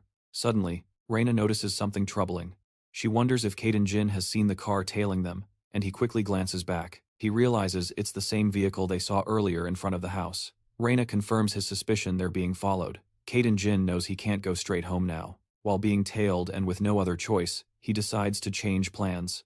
He instructs Reina to follow his directions carefully and take a different route. When they reach a specific point, Caden Jin prepares to confront Kaiser Kang. He tells Reina to drive straight to his house while he stays behind to handle the situation. His colleague has already been informed and will let her in as soon as she arrives. Kaiser Kang, expecting to find Samuel, is surprised to see a stranger blocking his path. He wonders if Caden Jin truly intends to stop him alone. Meanwhile, Caden Jin watches carefully, wondering if this man is the only tracker or if there are others nearby. Caden Jin wonders why Reina isn't heading home as planned. Before he can question her further, she suddenly screams for him to escape at all costs, and then reveals the terrifying truth. The man chasing them is an S-class hunter. Caden Jin is shocked to hear the name Kaiser Kang. His presence detection skill activates, confirming the immense power of Kaiser's aura. The aura spreads through the area, making it clear this is no ordinary opponent. Caden Jin struggles to hold his ground. Reina asks if he's okay, but he can barely respond. Realizing he can't hold out much longer, he urges her to escape immediately, promising to find a way to catch up later. Reina doesn't want to leave him behind, but he insists. Understanding the danger, she finally agrees and speeds away. However, Kaiser Kang refuses to let his prey escape so easily. He moves to intercept, determined to stop them. Jin Hyuk throws himself in the way once more, frustrating the S-class hunter. Kang Juntae wonders why this man keeps interfering with his plans. Jin Hyuk does everything he can to buy time. Rihanna is now at a safe distance, hoping that Jin Hyuk survives and comes back alive. Moreover, Jin Hyuk realizes the intensity of the situation.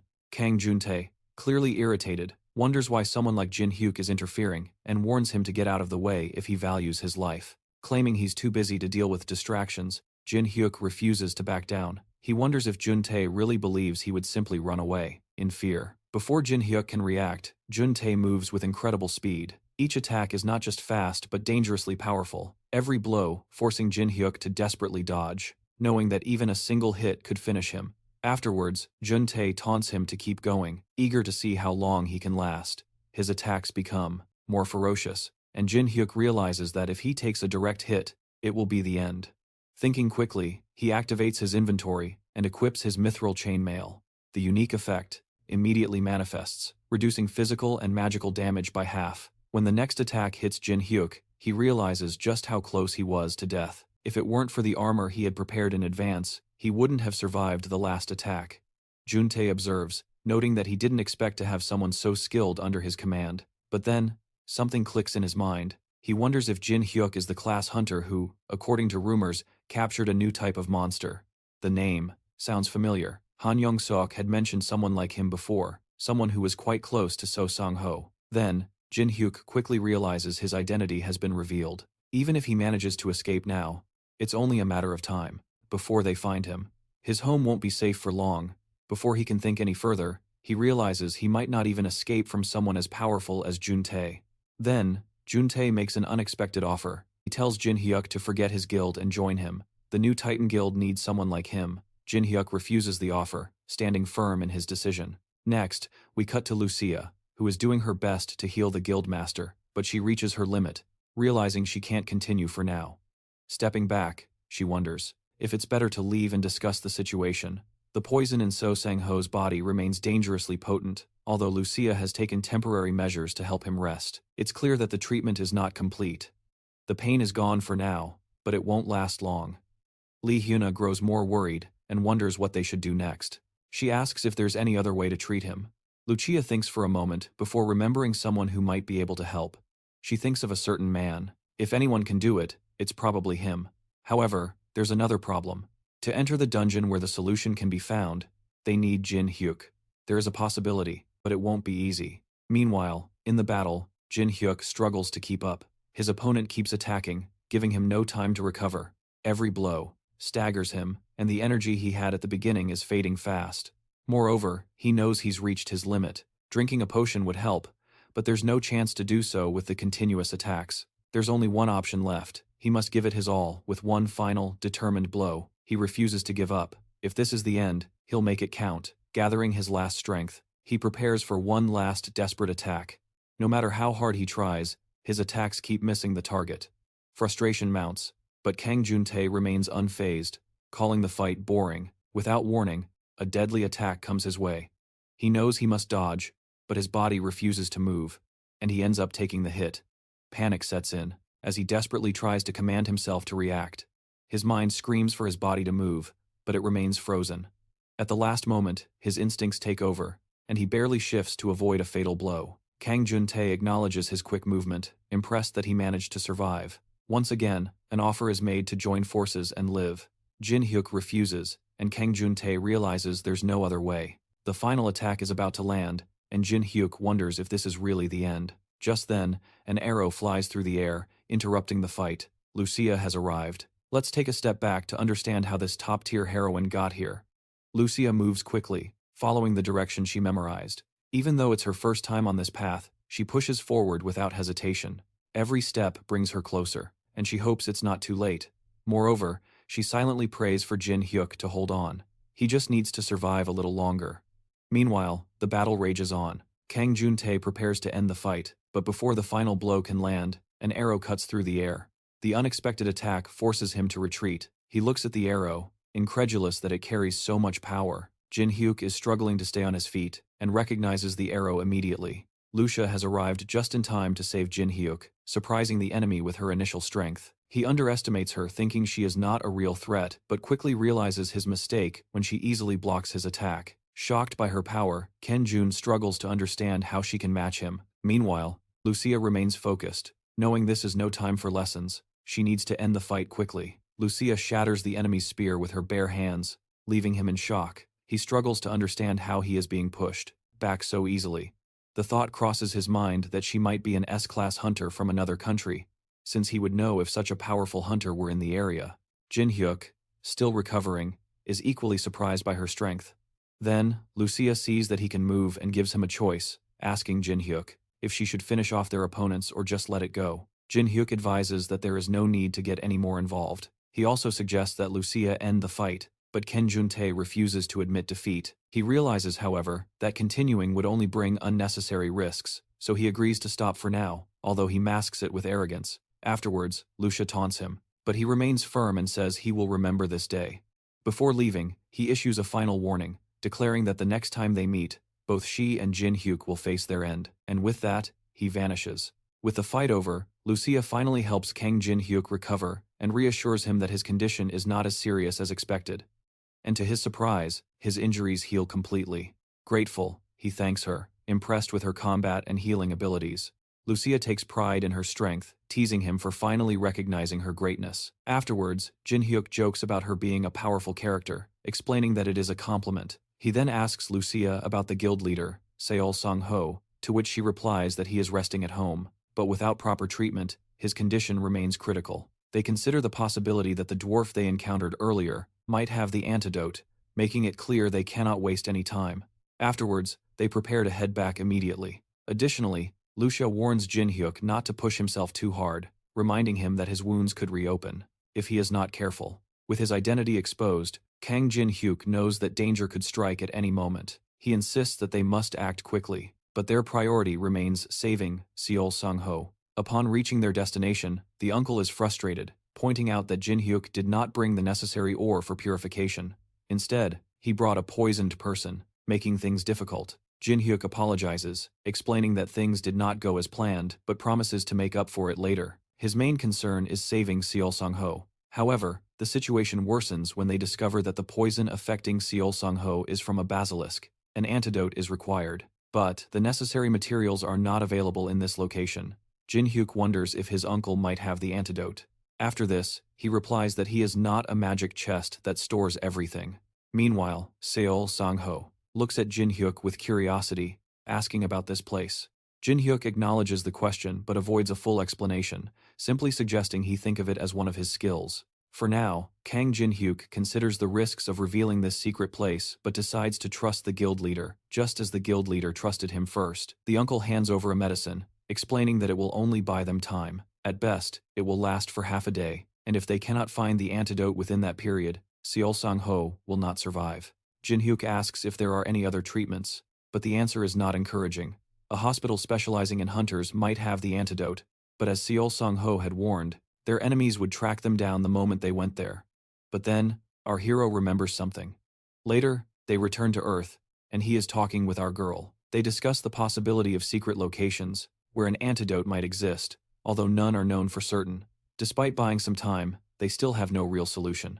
Afterwards, Jin Hyuk mentions the last possible method. If this does not work, they will be out of options. He then makes a call. The person on the other end is surprised to receive a call so late at night, and asks why he is calling. Jin Hyuk gets straight to the point, asking if they have an antidote for basilisk poison. The person replies that they do not have an antidote, but knows an underground doctor who might have it. When asked why he needs it, Jin Hyuk simply states that it is urgent. The person agrees to introduce him to the doctor and asks if he wants them to come discreetly. Since Jin Hyuk is considered a VIP, they promise to handle it with care. Soon, the doctor arrives as planned. Jin Hyuk wants to assure everyone that the antidote is on its way, bringing relief and even tears of gratitude to her eyes. The doctor successfully removes the poison from Seol Sang-ho's body. However, he explains it will take at least 2 weeks for his body to fully recover and regain his movement. Until then, complete rest is required. Afterwards, Kang Jin Hyuk realizes that Seol Sang-ho's 2-week recovery period poses a major problem. During this time, he will not be able to fend off the pursuit from the Titan Guild, even with Lucia's help. More importantly, after his recent battle with Kang Juntae, he began to identify his own weakness. Moreover, he acknowledges that he underestimated the power of an S-class hunter and overestimated his own abilities. Then, Lucia points out that he seems burdened with unnecessary worries. Kenji Hulk admits that after facing an S-rank opponent, he understands how weak he currently is. However, Eloise assures him that although he is weak, now he has the potential to become stronger. Lucia presents him with a risky method to gain strength, and he declares that he is willing to do what it takes to become stronger. The next day, the guy is ready to take a trip to the Dragon Temple, gathering 50 explosion scrolls, 300 mana potions, and 300 health potions, ensuring his armor and weapon are ready. He also confirms he has a return stone in case of emergencies, guaranteeing an escape route. Before leaving, he entrusts his blood row and another ally to Lucia, asking her to take care of them in his absence. Furthermore, Lucia warns him about the extreme dangers of the Dragon Temple, reminding him that if he gets greedy or goes too far, he could die. Kenji Hulk acknowledges the warning and promises to use the return stone if the situation becomes too dangerous as he prepares to go the secretary. Ali apologizes and blames herself for the risks he is taking. Then Kenji Hulk reassures Secretary Lee, saying there is no need to apologize, as he also seeks revenge besides. He tells Lucia that she is the only one he can trust while he is away, and asks her to wait for his return. He is determined to come back, stronger no matter what. Upon arriving at the Dragon Temple, he remembers Lucia's warning not to get greedy and to leave as soon as he feels strong enough.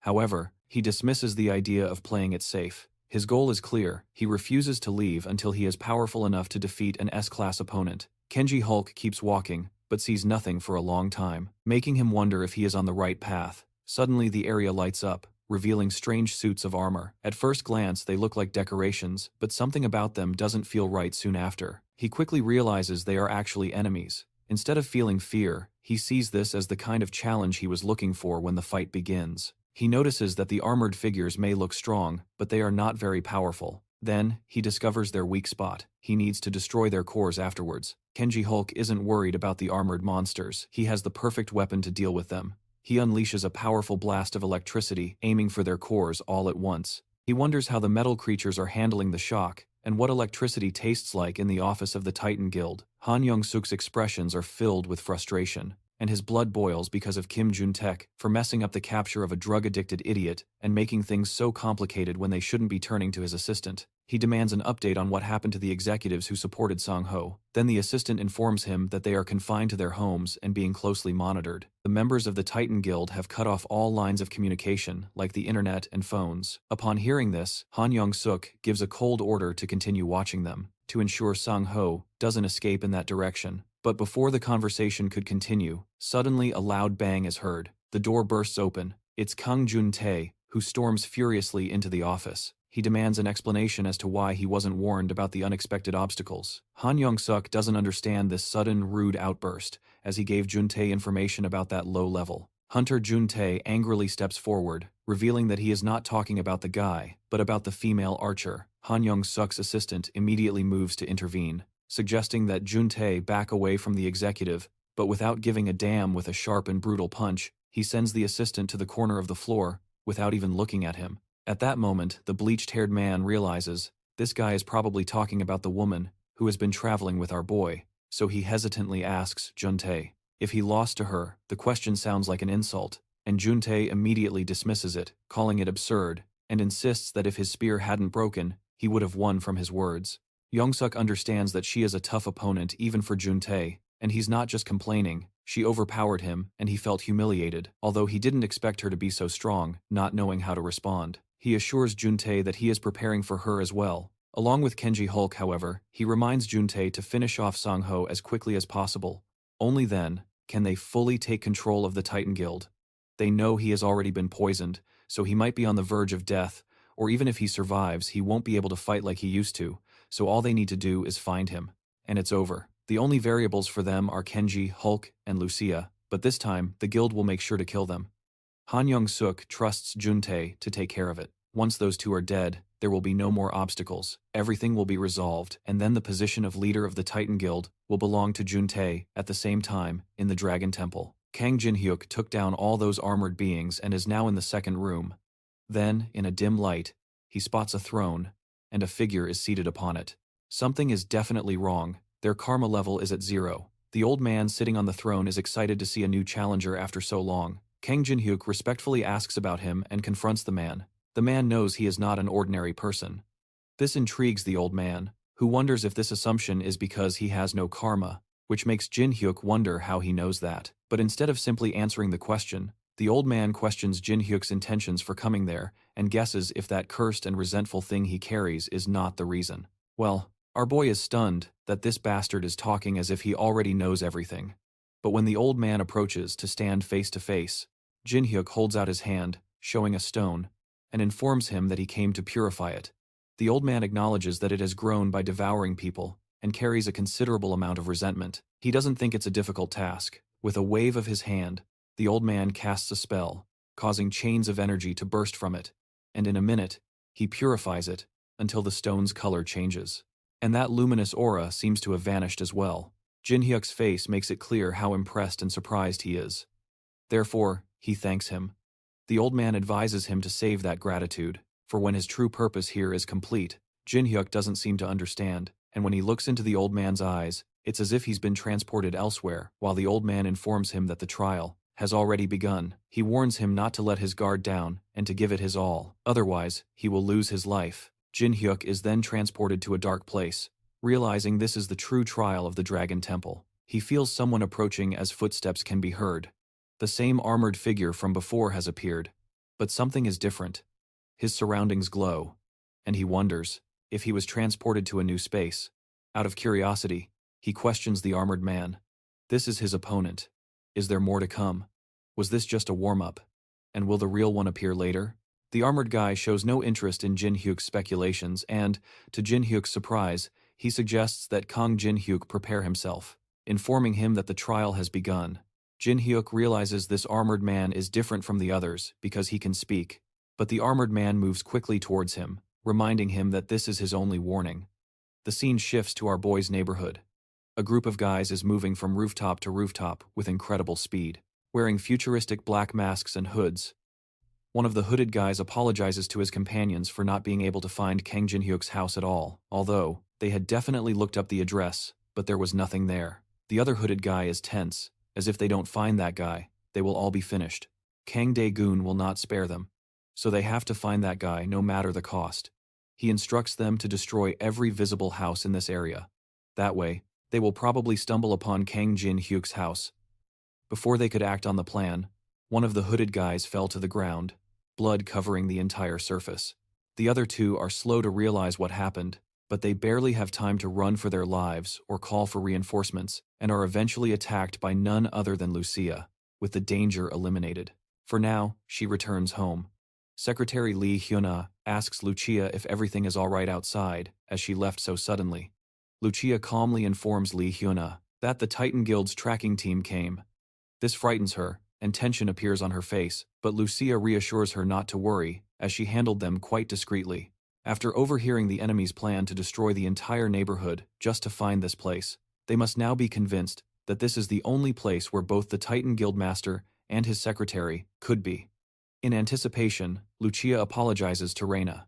If they come with full force, she won't be able to stop them alone, and asks Reina to hope that Jin Hyuk gets stronger and returns soon. Right now, he is the only one who can change their situation.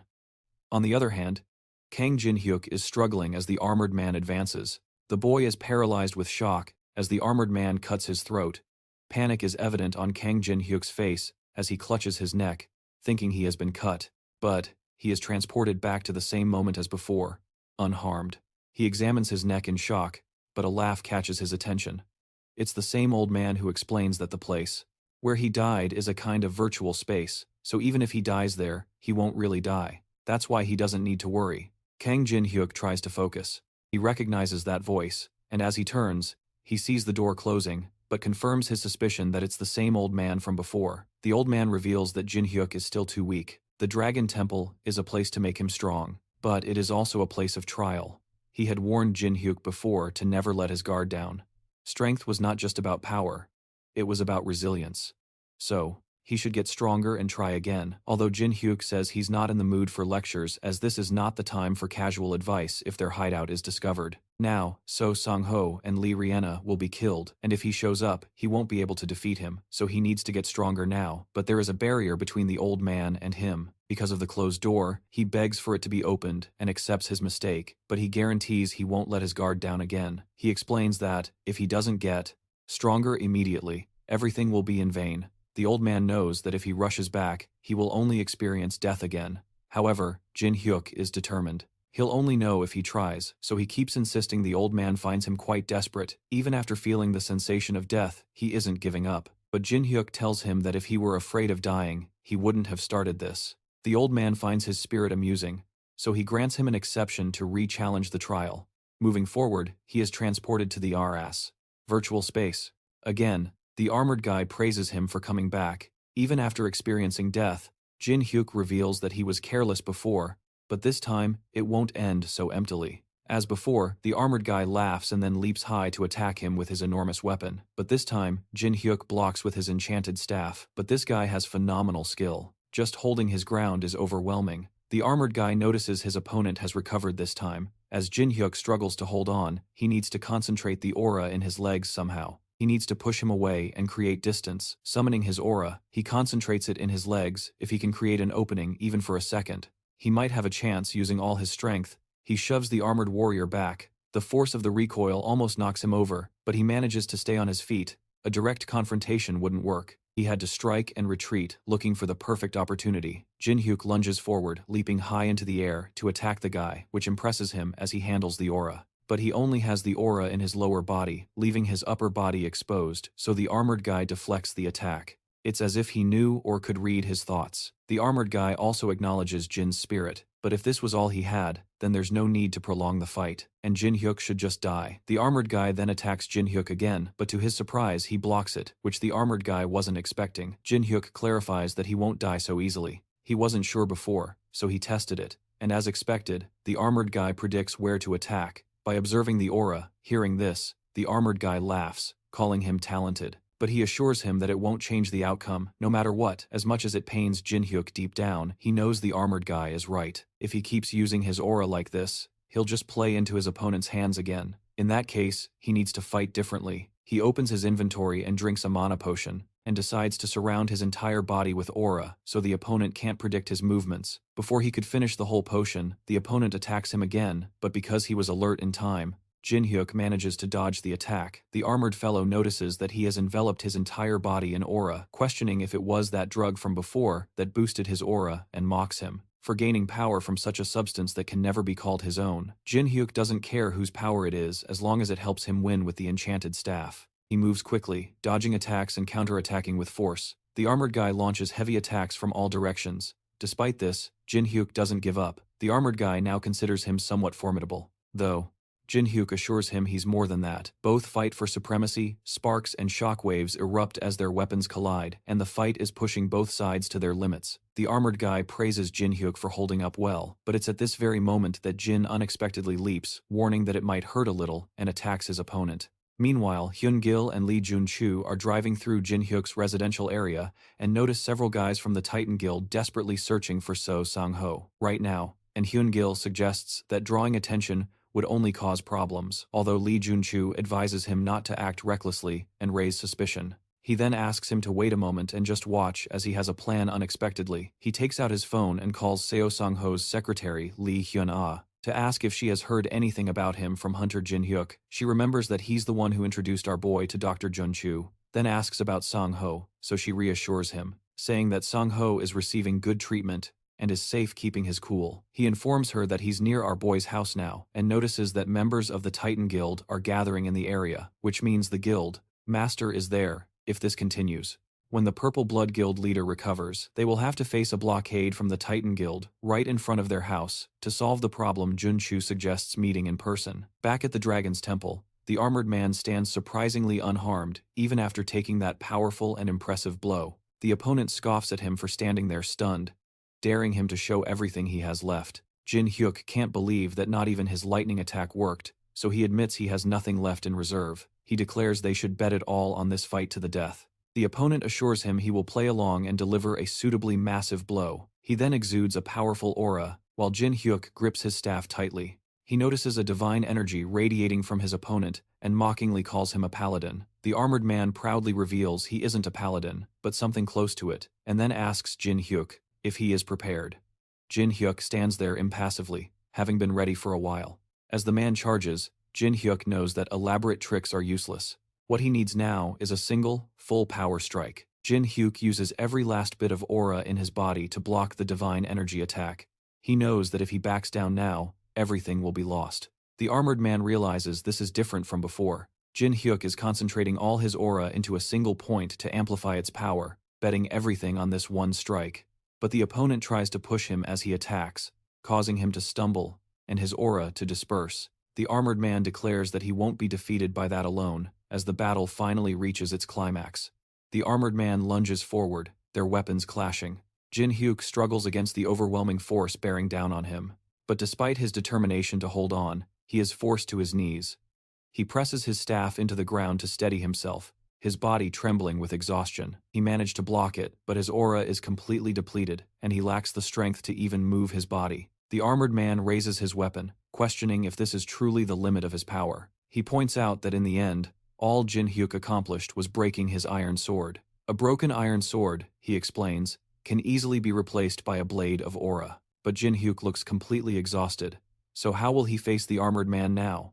He warns that if he has no more tricks up his sleeve, his challenge ends here. Jin Hyuk gasps heavily for air. He tells the armored man he talks too much and dares him to finish it at once. Since he gave it his all, he has no regrets. He assures him that even if he dies here, he won't truly be gone. He will just keep challenging him, again and again, to become stronger. The armored man reveals that the true test is over, but clarifies a misunderstanding. No one ever said the test was about defeating him. He is the examiner and the judge. The real test was whether or not he could earn the armored man's approval. Jin Hyuk's eyes gleam with the hope of having passed, and fortunately for him, the man does approve, mentioning that while he still has much to improve, in an instant, the armor disappears, revealing the same old man from the throne. It was him all along. The old man praises his remarkable potential but advises him to work on his personality, as recklessness and confidence are not the same thing. Still, he was impressed by how Jin Hyuk gave everything he had until the very end. As Jin Hyuk realizes it's the same old man, he starts to interrupt. But the old man holds up a hand, signaling him to be quiet. He wanted to know how to become stronger, right? The old man explains that his aura is a power rooted in divine energy, which makes the method simple. He must connect with the divine. The old man then places a hand on his head, revealing that he has taken a liking to him. He tells him to use the gift he is about to grant him wisely. Before Jin Hyuk can even process this, he is transported to an unknown place. Panic flashes across his face as he spots a giant dragon, but the dragon welcomes him, telling him not to be afraid. It explains he was brought here to receive power from the one who acknowledged him, the challenger who passed the test. From this moment on, he will be imbued with the power of the divine. Suddenly, streams of energy flow towards Jin Hyuk. The dragon urges him to accept it, for this is the tomb of a god who looks upon him favorably. Confusion and fear spread across his face, but it doesn't change the fact that from this day forward, divine power will be with him. Meanwhile, Lee Junchu arrives at Jin Hyuk's house. Lucia is sitting there, anxiously waiting for Jin Hyuk. He's late. A worried expression clouds her face, her mind racing with questions. Did something go wrong? Just as negative thoughts begin to consume her, she suddenly senses a strange shift in the air. Turning quickly, she sees it. The gate to the dungeon is appearing. This means Jin Hyuk succeeded. She studies the portal, shocked by the powerful aura emanating from beyond it. Finally, footsteps are heard, and Jin Hyuk steps through. Lucia stands there, paralyzed, as the realization hits her. This immense power, it's coming from him. It can't be. How is this possible? She is in utter disbelief. But oblivious to her shock, Jin Hyuk asks why she's so surprised. She hesitates, her mind screaming with questions. What happened in there? Did he really clear all the trials of the dragon's temple? Did he really face everyone inside and survive? When Jin Hyuk doesn't respond, she angrily draws her weapon to attack him, calling him an idiot. Reckless. He didn't understand what he had done, and what if something had gone wrong? She had warned him not to be greedy and to retreat in time, but before his attack could even happen, Jin Hyuk blocked it with divine energy, claiming he had no choice if he wanted to get stronger. If he hadn't done it, he wouldn't have gained this power. Lucia clenches her fists, realizing he never listens. He certainly got stronger, but still, she advises him to be cautious, because if anything happens to him, she won't be able to go home either. Although Jin Hyuk reassures her not to worry, as nothing like that will happen again. In that case, she decides to leave this place to him. Now, confused, Jin Hyuk asks if she is returning to the dungeon. She informs him that she needs to rest too, and besides, he seems more than capable of handling things here. As Lucia turns to leave, Jin Hyuk expresses his gratitude, but Lucia tells him not to mention it, because what she did wasn't just for him, it was for herself. She didn't want the dungeon to become a mess if he died. Besides, she reminds him that nothing in life is free. The boss room with the magic circle still needs attention, and she will be staying there for a while, so he must bring her lots of sweets as payment. She has one more thing to say. As soon as she returns to the dungeon, the magic that suppresses perception will soon disappear. When that happens, the Titan Guild will find this place and come after him. Before they discover him, he should come up with a plan. Then, she disappears into the shadows of the dungeon. He then enters the hall and greets the secretary, while Lydia and Uncle June are shocked to see our boy there. The secretary's face lights up with happiness upon seeing him. Jin Hyuk then asks if everything was all right while he was away, and Hyun Woo updates him that Sang Ho is recovering well, and that they've taken care of the pursuers. This is a small relief, But there's something else Jin Hyuk wants to know. Why is Lee Jung-chul here, Uncle Jun? He explains that he couldn't contact him, so he took the liberty of coming to see him personally. Jin Hyuk narrows his eyes, knowing this guy never shows up for no reason, so something is definitely going on. Without a moment's hesitation, Uncle Jun proposes something unexpected. He wants to create a guild with Jin Hyuk. Before he can even respond, Lee Rina interrupts, asking if he wasn't supposed to be proposing a way to get them out of here. Jun-chul advises them to calm down and hear him out. He speaks realistically. Even if Sang-ho recovers, he can't go back to the Titan Guild. The fact that no one came to rescue him is proof of that. He knows the guild is already corrupt, and something that's already rotten cannot be fixed. So, they need a new base of operations, and he intends to build a new organization with Lee Rina and, at its core, Kang Jin Hyuk. He slides his phone over, asking them to first look at the materials he has prepared, the resources he can personally manage to build a guild, the physical assets available, the talented individuals he has recruited, and the facilities they can use. Lee Rina is quite impressed by his preparation, but even with a guild of this size, they can't fight the Titan Guild. Even with all this, can they really stand against the Titan Guild? And more importantly, how will they deal with Kang Jun-tae? Jun-chul has also prepared a countermeasure for that, but he needs a guarantee. If Jin Hyuk can defeat Kang Jun-tae, Jin Hyuk asks why him and not Sang-ho, but Jun-chul knows it will take time for him to recover enough to fight properly, and by then, they will have already missed their window of opportunity. He heard that our boy fought against Kang Jun-tae and survived. If that's true, then his plan to resolve the current situation might just work. If that rumor is false, then they'll pretend this conversation never happened. As long as our boy is strong enough to fight Kang Jun-tae, the plan is viable. If that's the case, Uncle Jun is willing to bet everything on our boy. This makes our boy smile, as he wants to hear the plan first, because his answer will depend on it. As he's prompted to share his plan, meanwhile, the leader of the Tyrant Guild, Jun Won-chu, is beating down men from the Titan Guild, demanding to know where they've been encroaching, fearlessly.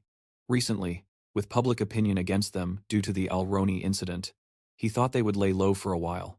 But during that time, the Titans have been targeting the Tyrant Guild's territory, so, if they want to fight, Chu will destroy every last one of them. Back at Jin Hyuk's place, Jun-chul's plan is to draw in the Tyrant Guild. It's about fighting fire with fire. The Tyrant Guild is a massive force, comparable to Titan. With Jun Won-chu, an S-class hunter, as their leader, they would be able to stand up to Titan. But Lee Rina reminds them that the guild is already in hot water after the Al-Roni incident. Would they really be willing to go to war in their current state? However, Jun-chul confidently replies that getting them to fight is easier than she thinks. Recently, Titan has been expanding its territory, and most of that land originally belonged to the Tyrant Guild. Of course, other guilds were also watching, but Titan went too far, so with just one reason, the Tyrant Guild would attack Titan immediately. Lee Hyun-ah and our boy exchange glances, thinking about playing their trump card. Meanwhile, Jun-chu is confused, as he has no idea what's going on. So our boy brings up the all-round incident with the Tyrant Guild. They're the ones who leaked the dark secrets. Finally, the pieces come together, and now Jun-chu understands why Titan acted as if they already knew everything. Therefore, it's a strong enough excuse. Once the Tyrant Guild hears this, they will go after Titan immediately. Then, as a third party, Jun-chu, Jin Hyuk, and Lee Hyun-ah will take advantage of the chaos between the two guilds to eliminate Titan's top brass, Han Yong-sok and Kang Jun-tae. This is the plan Jun-chu devised. A smile spreads across Jin Hyuk's face, because he's definitely going to handle it for Jun-chu. This also means starting a new guild is confirmed.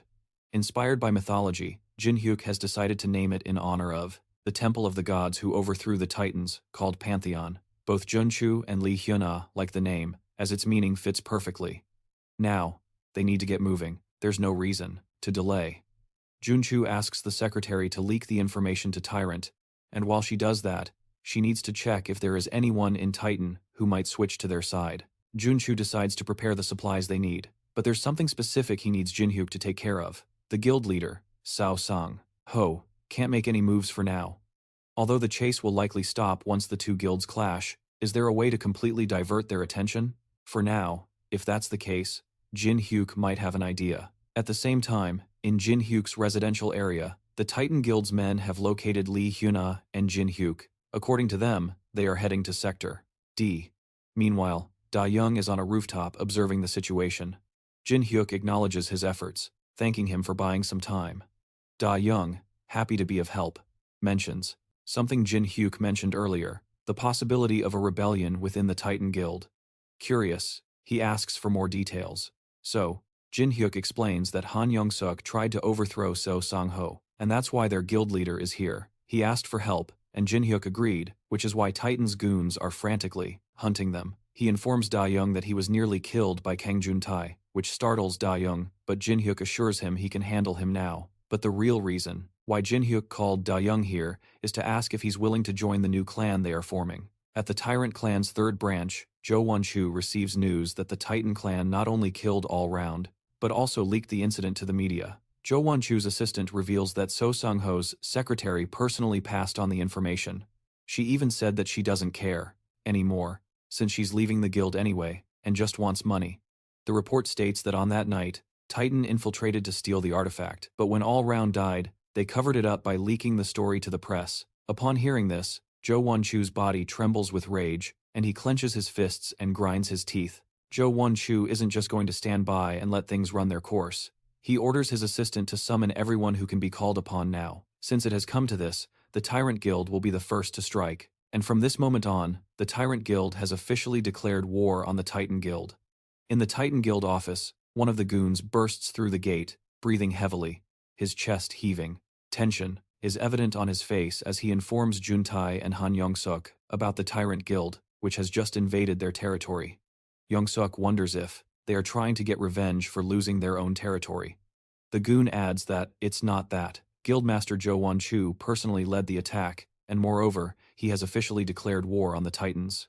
Upon hearing this, Young-suk jumps to his feet in shock, his jaw dropping as his eyes widen in disbelief. He panics, demanding to know why he wasn't informed sooner. Without wasting a second, he urgently asks where Won-chu is. The goon quickly reports that their men have already been dispatched to stop him. At the same time, Won-chu is on a rampage. He's been laying waste to every man who approaches him. To everyone's astonishment, with nothing but his bare hands, he threw a bus, which terrified the goons, causing them to fall back. They try to surround him, but before they can react, he vanishes in the blink of an eye. He reappears far in the distance. His speed is unbelievable. Entire squads keep getting wiped out. The squads being sent out are not returning, and by the looks of it, they're all dead, making it difficult to track Jo Won-chu's movements. Back in the office, Young-suk is freaking out, but Jun-tae just smirks. He knew something was wrong because it had been far too quiet, and there was no way Jo Won-chu would simply take a loss without fighting back. Seeing Jun-tae's demeanor, Young-suk angrily asks if he finds this funny. Frustrated that at this rate, they'll both end up dead, he suggests reporting this to the association, and ask them to stop. The henchman hesitantly informs him that the association is already aware of the situation, but all they did was issue a warning, so it seems they have no intention of intervening. But Jun-tae already knows that they would never bother to stop a fight. This is a perfect opportunity to let the unruly major guilds weaken each other. Hearing all this, Yonsuke orders him to change his approach and ask for the association's intervention, saying that civilians could get hurt. The henchman frowns, apologizing and revealing that this won't work either. In the residential area of District 9, announcements are being made about the battle between the Titan Guild and the Tyrant Guild. The residents of the surrounding areas are advised to evacuate to a safe location. The guild members are not worried about the civilians, as they only want to fight. Aware of the extremely serious situation, Jin Hyuk arrives on the scene upon witnessing a small child crying while her mother is trapped and injured in a car. She is about to be attacked, but Jin Hyuk saves her. Jin Hyuk tells Lee Ri to evacuate these people to a safe place and inform all guild members that protecting civilians is the top priority. The news was broadcast about the first mission of the Pantheon Guild, which is to protect civilians at all costs. When the news about the new guild is heard, Yoon-suk wonders whose guild this is since he has never heard of it before. Jun-tae assumes that some unknown guild is trying to use this chance to promote themselves, since there are many mid-level guilds that would take the opportunity.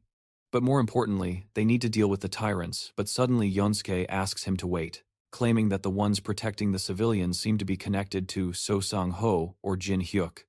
Jun-tae doesn't take it seriously though. Something about the name Pantheon bothers Yosuke, because he knows that in Greek mythology, the Pantheon was the temple of the deities who defeated the Titans, so it seems they chose a name to target them. Now this makes sense to Jun-tae, since appearing at this moment is also suspicious. The tyrants' declaration of war and their sudden attack, the timing and everything else are too perfect. They realize that So Sang-ho or Jin Hyuk must have supported the tyrant from the shadows. Immediately he receives a call. One of his men informs him about the movements of Zhou Anchu. Judging by his current trajectory, it seems he is heading straight for their guild headquarters.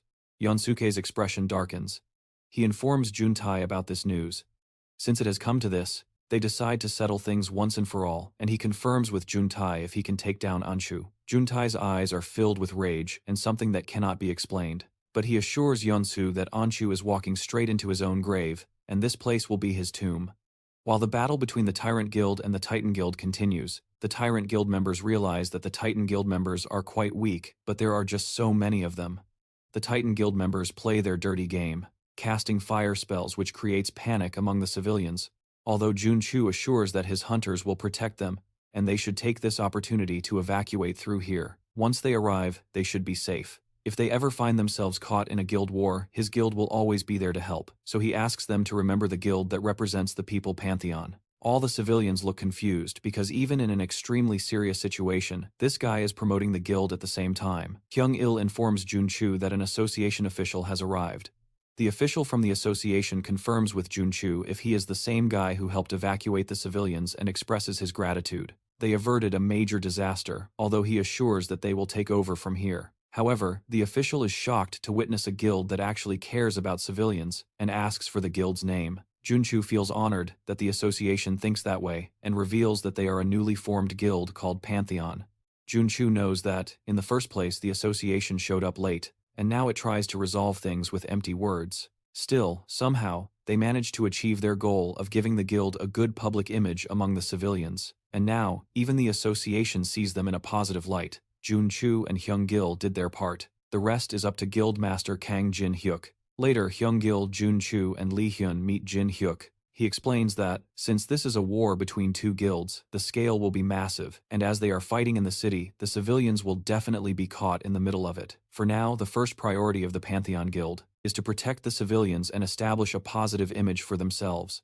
Junchu promises that, as he said, they are doing their best to protect the civilians, but fundamentally, they need a way to end the war itself. That said, Jin-hyuk assures them not to worry about that part and calls his Da-young for an update on Zhou Anchu's movements.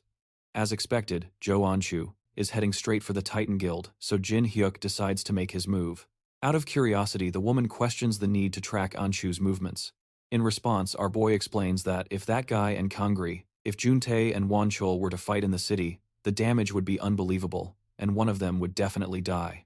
My friend plans to take them both down at once. Rihanna is shocked, her mind racing with questions. Is he serious? She knows he's gotten stronger, but facing two S-rank hunters alone is an incredibly difficult task. Jin-hyuk then bids them farewell and reminds his guild members to focus on keeping the civilians safe. Rihanna knows that now all they can do is trust him, do their part, and pray for his safe return. At the Titan Guild's base, Wanchul studies the buildings. Meanwhile, the henchmen spot him and immediately try to contact the control room after being informed that Wanchul has appeared at the main gate, and they urgently request reinforcements. Both are thrown to the ground as Wanchul shoves them aside with immense force. He states that he has no interest in dealing with small fry, and gives them a chance to live if they call their guildmaster now. The man quickly informs the control room to contact the guildmaster, but he too ends up being beaten down by Wanchul upon receiving this news. Yoon-suk realizes that Wanchul has actually invaded this far. He muses that Juntae probably never expected him to walk straight to his own death, and vows to bring him the guildmaster's head, delivering it to Yoon-suk as a gift. News is spreading across the country about the war that has erupted between the major guilds in the city center. To prevent civilian casualties, the police and the Hunters Association have issued a regional lockdown, restricting traffic and isolating the battle zones. Furthermore, the Hunters Association is operating shelters for the residents in the affected areas. If anyone is in the designated zones, they must evacuate immediately, according to the association's guidance. At the same time, Wanchul is defeating the grunts, announcing that Titan has already fallen.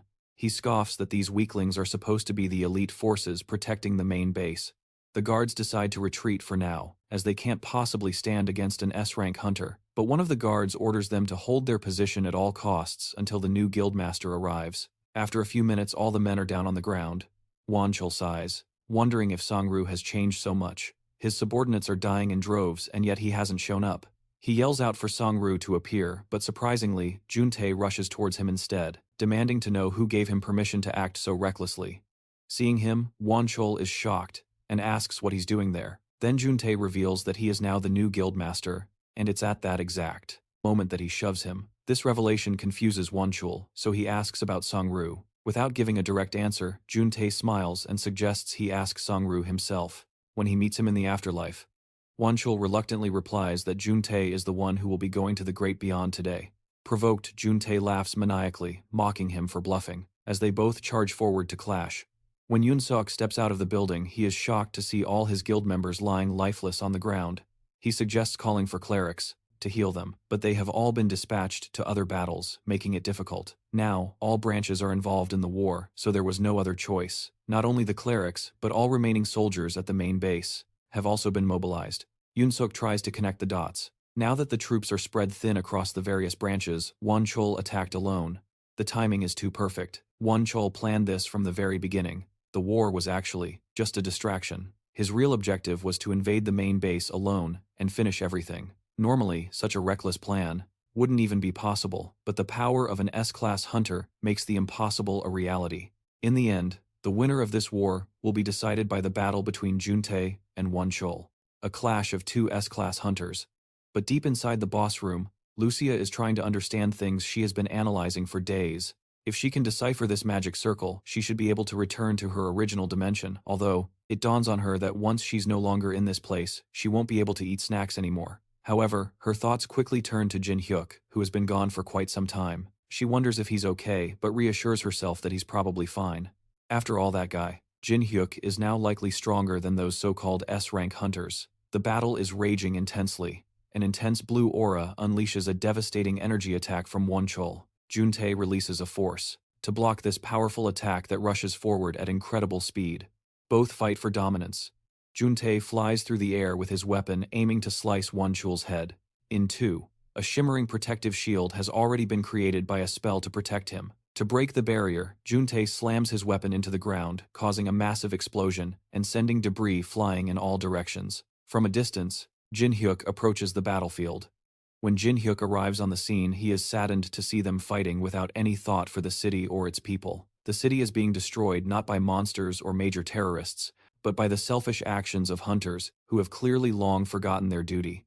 They say the power of an S-rank is like a natural disaster. Seeing all the destruction, Jin Hyuk finally understands what that truly means. In the past, he wouldn't have even dared to intervene. These warriors are powerful, and he would have been unable to defend himself. But now is different. Now, with the power of divine energy at his side, he can defeat them both. Meanwhile, the fight between Juntae and Wanchul continues. As their weapons collide, they hear a voice ordering them to stay right there, close together. Before they can react, Jin Hyuk attacks them, causing them to stagger back. Wanchul is on the sidelines, looking at the newcomer and wondering who this guy is. As Jin Hyuk mockingly greets Juntae, Juntae remembers he is the same guy who was beaten and ran away. All the while, Wanchul is observing Jin Hyuk and the energy coming from him, the energy that emanates from him. It is unlike anything he has ever encountered before. It is difficult for him to figure out if he is an A rank or an S rank. He wonders if hunters like this exist in Korea. Meanwhile, when Jin's gaze turns to Wanchul, he recognizes him, the same scoundrel who sacrificed countless women to Han. Instead of attacking them, Jin Hyuk addresses them calmly, his voice firm. Despite the chaos around them, he asks if they are truly hunters. He gestures at the devastation, pointing out how this city is in ruins. Innocent people are caught in this war, suffering and getting hurt. After seeing all this, he urges them to reflect. Don't they feel even a little bit of guilt? Instead of feeling ashamed, Juntae smiles shamelessly. Guilt? Why would he feel guilty? He confesses that he couldn't care less about those pathetic insects. When he doesn't watch out for bugs while walking, who cares if a few worthless civilians die? Juntae scoffs at him for being another naive dog. And here he thought his rival was the only arrogant hypocrite. After hearing everything, Jin Hyuk recognizes that they are definitely worse than animals. Even animals must have some compassion, and he thanks them for making this easier. Now he can kill them without hesitation. Jin Hyuk grips his staff tightly, energy radiating from it, and points it at Juntae for making everything crystal clear for him. Not taking him seriously, Juntae pretends he misheard, because he is determined to kill both Jin Hyuk and Wanchul. He tells Wanchul to wait a bit, as he needs to deal with this arrogant guy first. Wanchul thinks cleverly. Acting casually, he admits it will be fun for him, but deep down, he knows that if the two of them fight and wear each other out, it will end up being a win-win situation for him. Jin Hyuk turns to Wan Chu, giving him the option to join in, because he doesn't mind taking them both down at once. Seeing him act so arrogantly, Juntae couldn't hold back, and with astonishing speed, he rushed towards Jin Hyuk, his weapon aimed at him. Jin Hyuk doesn't even move from his position and just extends his staff, blocking his entire body, easily.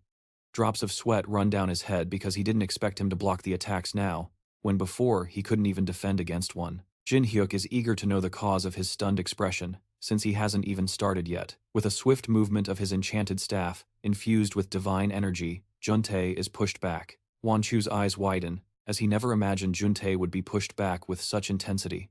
Taking advantage of Juntae's shock as an opportunity, Jin Hyuk quickly lunges to attack him, but he dodges the attack by tilting his head slightly. Juntae's anger doubles because Jin Hyuk dared to put a scratch on his face, so he gathers his strength to counterattack. He's not sure what Jin did, but it's evident that he has definitely gotten stronger. He admits it's a shame he spared him back then. Jin Hyuk laughs upon seeing how regret takes over Juntae's face. Instead of admitting it, Juntae huffs arrogantly, stating that either way, Jin Hyuk will die by his hands. Jin assures him that things won't go the way he wants. That day, when he barely escaped from here, he made a promise that he would get stronger and kill him. The one who humiliated him, the one who feels superior. Juntae stands there, knowing full well that this is problematic. He never expected Jin Hyuk to become so strong. Questions arise in his mind. How did he get so strong? Did he use some tricks? Then something pops into his mind. Maybe he took the Alrauna's elixir.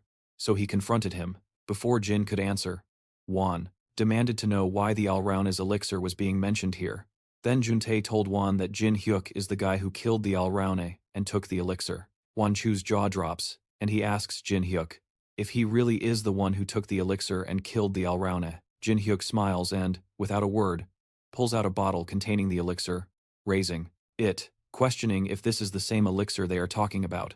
The moment Wan Chu notices the elixir, his face turns red as a tomato. Something inside him is activated, and he rushes to attack as Jin Hyuk dodges the attack. His rage doubles, so he tries to attack him again, with a powerful punch, but ends up punching the ground, because, in the blink of an eye, Jin Hyuk disappears from in front of him. He again dodges the attack, by jumping. Even though he was completely trapped, Jin Hyuk knows very well that if that last attack had landed, it could have been very dangerous. So he sighs in relief, though his attention shifts to the sky, when he spots a drone flying by. An announcement is being made from the drone. It's a live broadcast to stream the battle between two S-rank hunters using a drone. The battlefield has transformed into a complete war zone with all the buildings destroyed. They reveal that, as the battle continues, a new hunter has entered the scene. They are referring to Jin Hyuk, and although they haven't identified the newcomer's whereabouts or information, he is holding his own against the two S-ranks. In another location, Secretary Lee Reyna sighs in relief as everything is going according to plan. It seems the media has arrived safely on site. With this, the stage is set exactly as they wanted. Juntae can't believe his eyes as he watches our boy easily dodging the Tyrant Guildmaster's attacks. Not only that, his counterattacks are even more powerful, and he's landing every single one. He starts to wonder what he did to get so strong. Meanwhile, Ban Shul is getting beaten up by a teenager after being thrown to the ground. He gets up and asks if the boy is going easy on him. This makes him even more furious, as he thinks the boy is looking down on him. He yells for Juntae to stay out of the fight, since he'll be the one to take our boy down with all his might. He charges forward, claiming things will be different from now on. However, this just seems to be an excuse, as he continues to get beaten, still unable to land a single blow. Jin Hyuk pushes him back with his fists and says that things look just the same to him. Without giving him a break, he lunges forward and strikes him with his staff, and the man can barely block it. At the same time, Juntae appears from behind, trying to catch our boy with a surprise attack.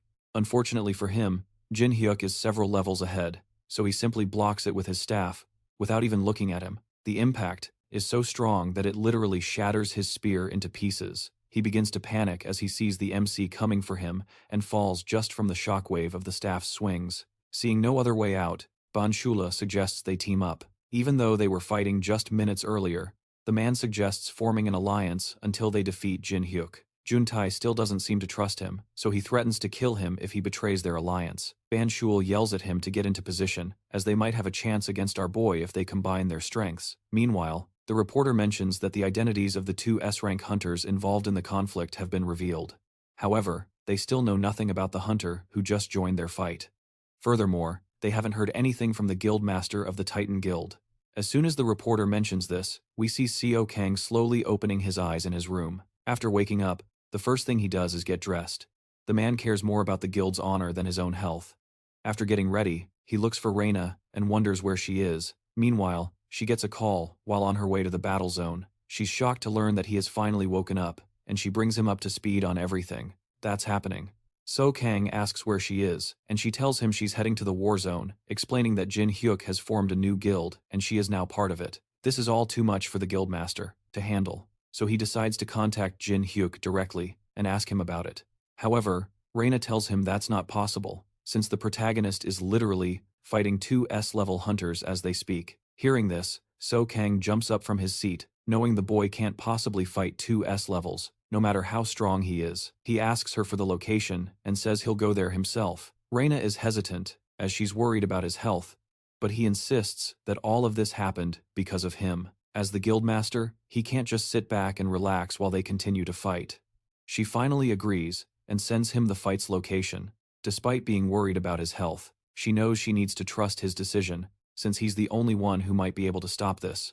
Reina thinks to herself that this is no time to hesitate, and that she must do what is necessary. Meanwhile, Juntai is doing his best to land a single blow on our boy, but he is brutally outmatched. Jin Hyuk is reading him like a book, and blocking all of his attacks effortlessly. As the fight intensifies, the shockwaves from their attacks begin to travel even further.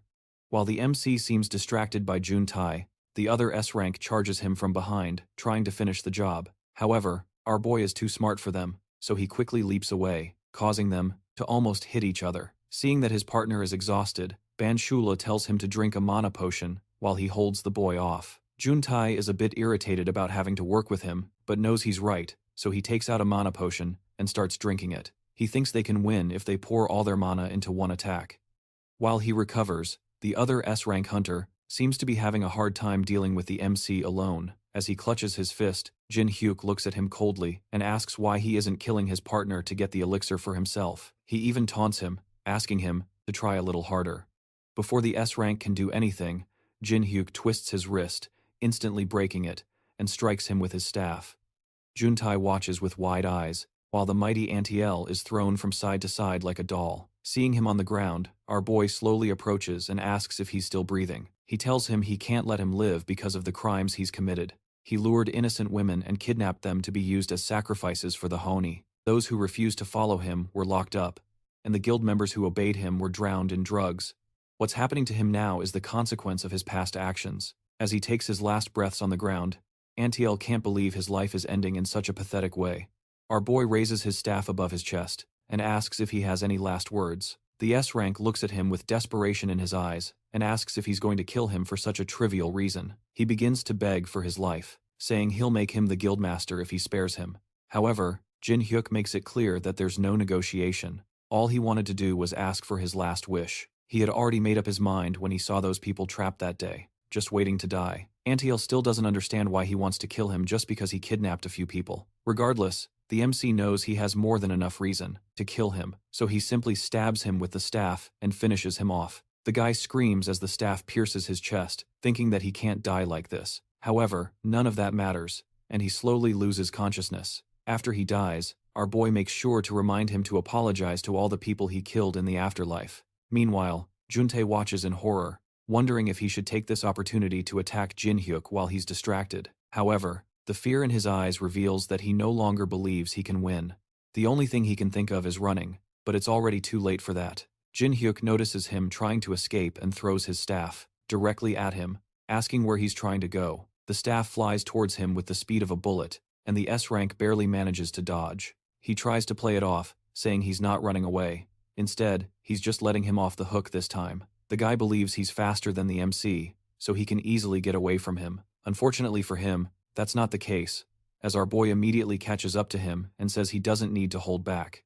At the same time, So-hyun and Rihanna arrive at the destroyed buildings. She leads him to the location and mentions that he'll reach the battle zone as soon as he passes through there. Before he goes, she asks him to think it over one more time, but the guy has already made his decision. He tells her he can't leave everything to Jin Hyuk, so he must help him. Rihanna suggests he recover a bit more, but he tells her he's already decided to finish what he started. She finally gives in, and asks him not to push himself more than necessary. As Seo Hyun prepares to go, he looks to the sky and asks Jin Hyuk to wait for him.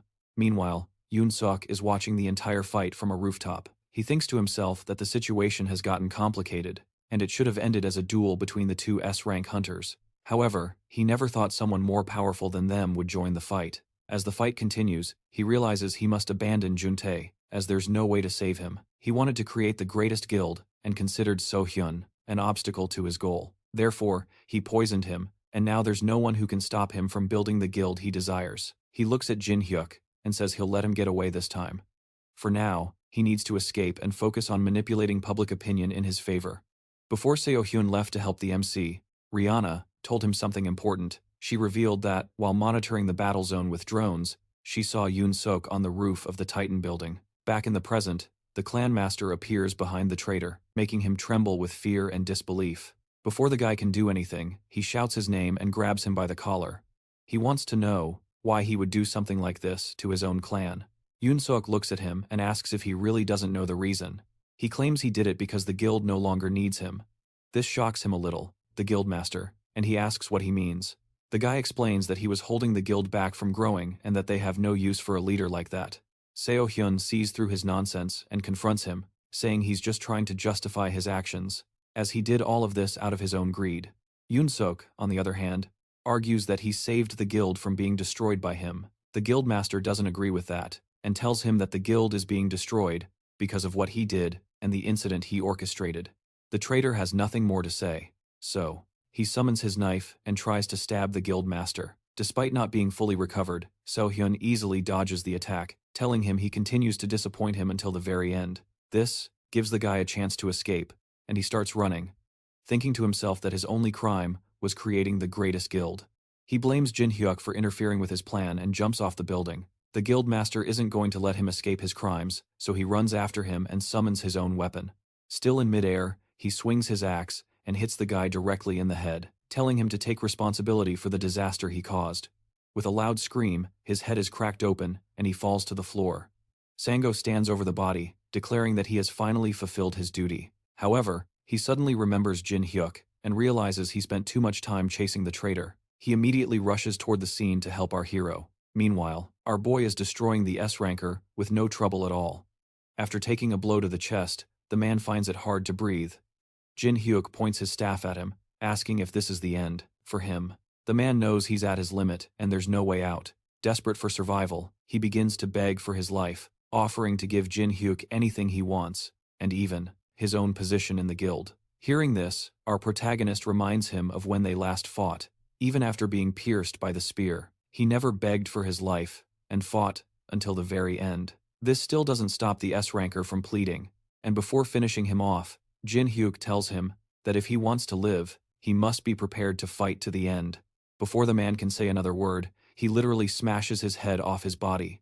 With this ranker, now dead, the MC stands there in silence, thinking to himself that he finally managed to stop these S-rank hunters with his own strength. Suddenly, he hears Sango's voice, calling out to him and asking if he's hurt. He's shocked to see the guildmaster alive and well, and asks him when he woke up. The man tells him not to worry, as he just woke up a little while ago and has already recovered. He then asks what happened here. Jin Hyuk says it's a long story and reveals that he was lucky to get the chance to become stronger. Thanks to that, he was able to defeat the S-rank hunters. However, the guildmaster still can't believe he became so much stronger in such a short amount of time. Noticing his confusion, our boy assures him he'll explain everything later, but for now, they need to do something about the damage to the city. Sango tells him not to worry, as he and the hyena will take care of everything. The important thing is that he received a message from the hyena, in which she stated that the association wants to meet him. The scene shifts to a training room, at the Hunters Association headquarters, where Jin Hyuk is confused. Even though he accepted the invitation to visit, he still doesn't understand why they're putting him through this. A voice informs him that this is a test, and he needs to destroy the drones in front of him while dodging their attacks. Before he can even figure out what's going on, the drones begin their assault, so he instinctively decides to deal with them first. The drones are attacking from all directions, making it difficult to dodge their attacks. But compared to his earlier fight against the S-rankers, This doesn't even count as a warm-up. With a confident smirk on his face, he immediately starts destroying all the drones with his staff. It doesn't take long for him to finish them, and the voice mentions that it's a new record. He looks at the screen in front of him and says he's getting irritated, now that he wasn't informed about this test beforehand. The girl on the other end explains that this is part of the official procedure for determining his hunter rank after his recent battle with the 2 hunters. He single-handedly defeated 2 S-rankers, so the association can no longer consider him a C rank. Even after hearing all this, he still thinks the test is pointless. Jin Hyuk starts losing his patience and demands they open the door so he can leave.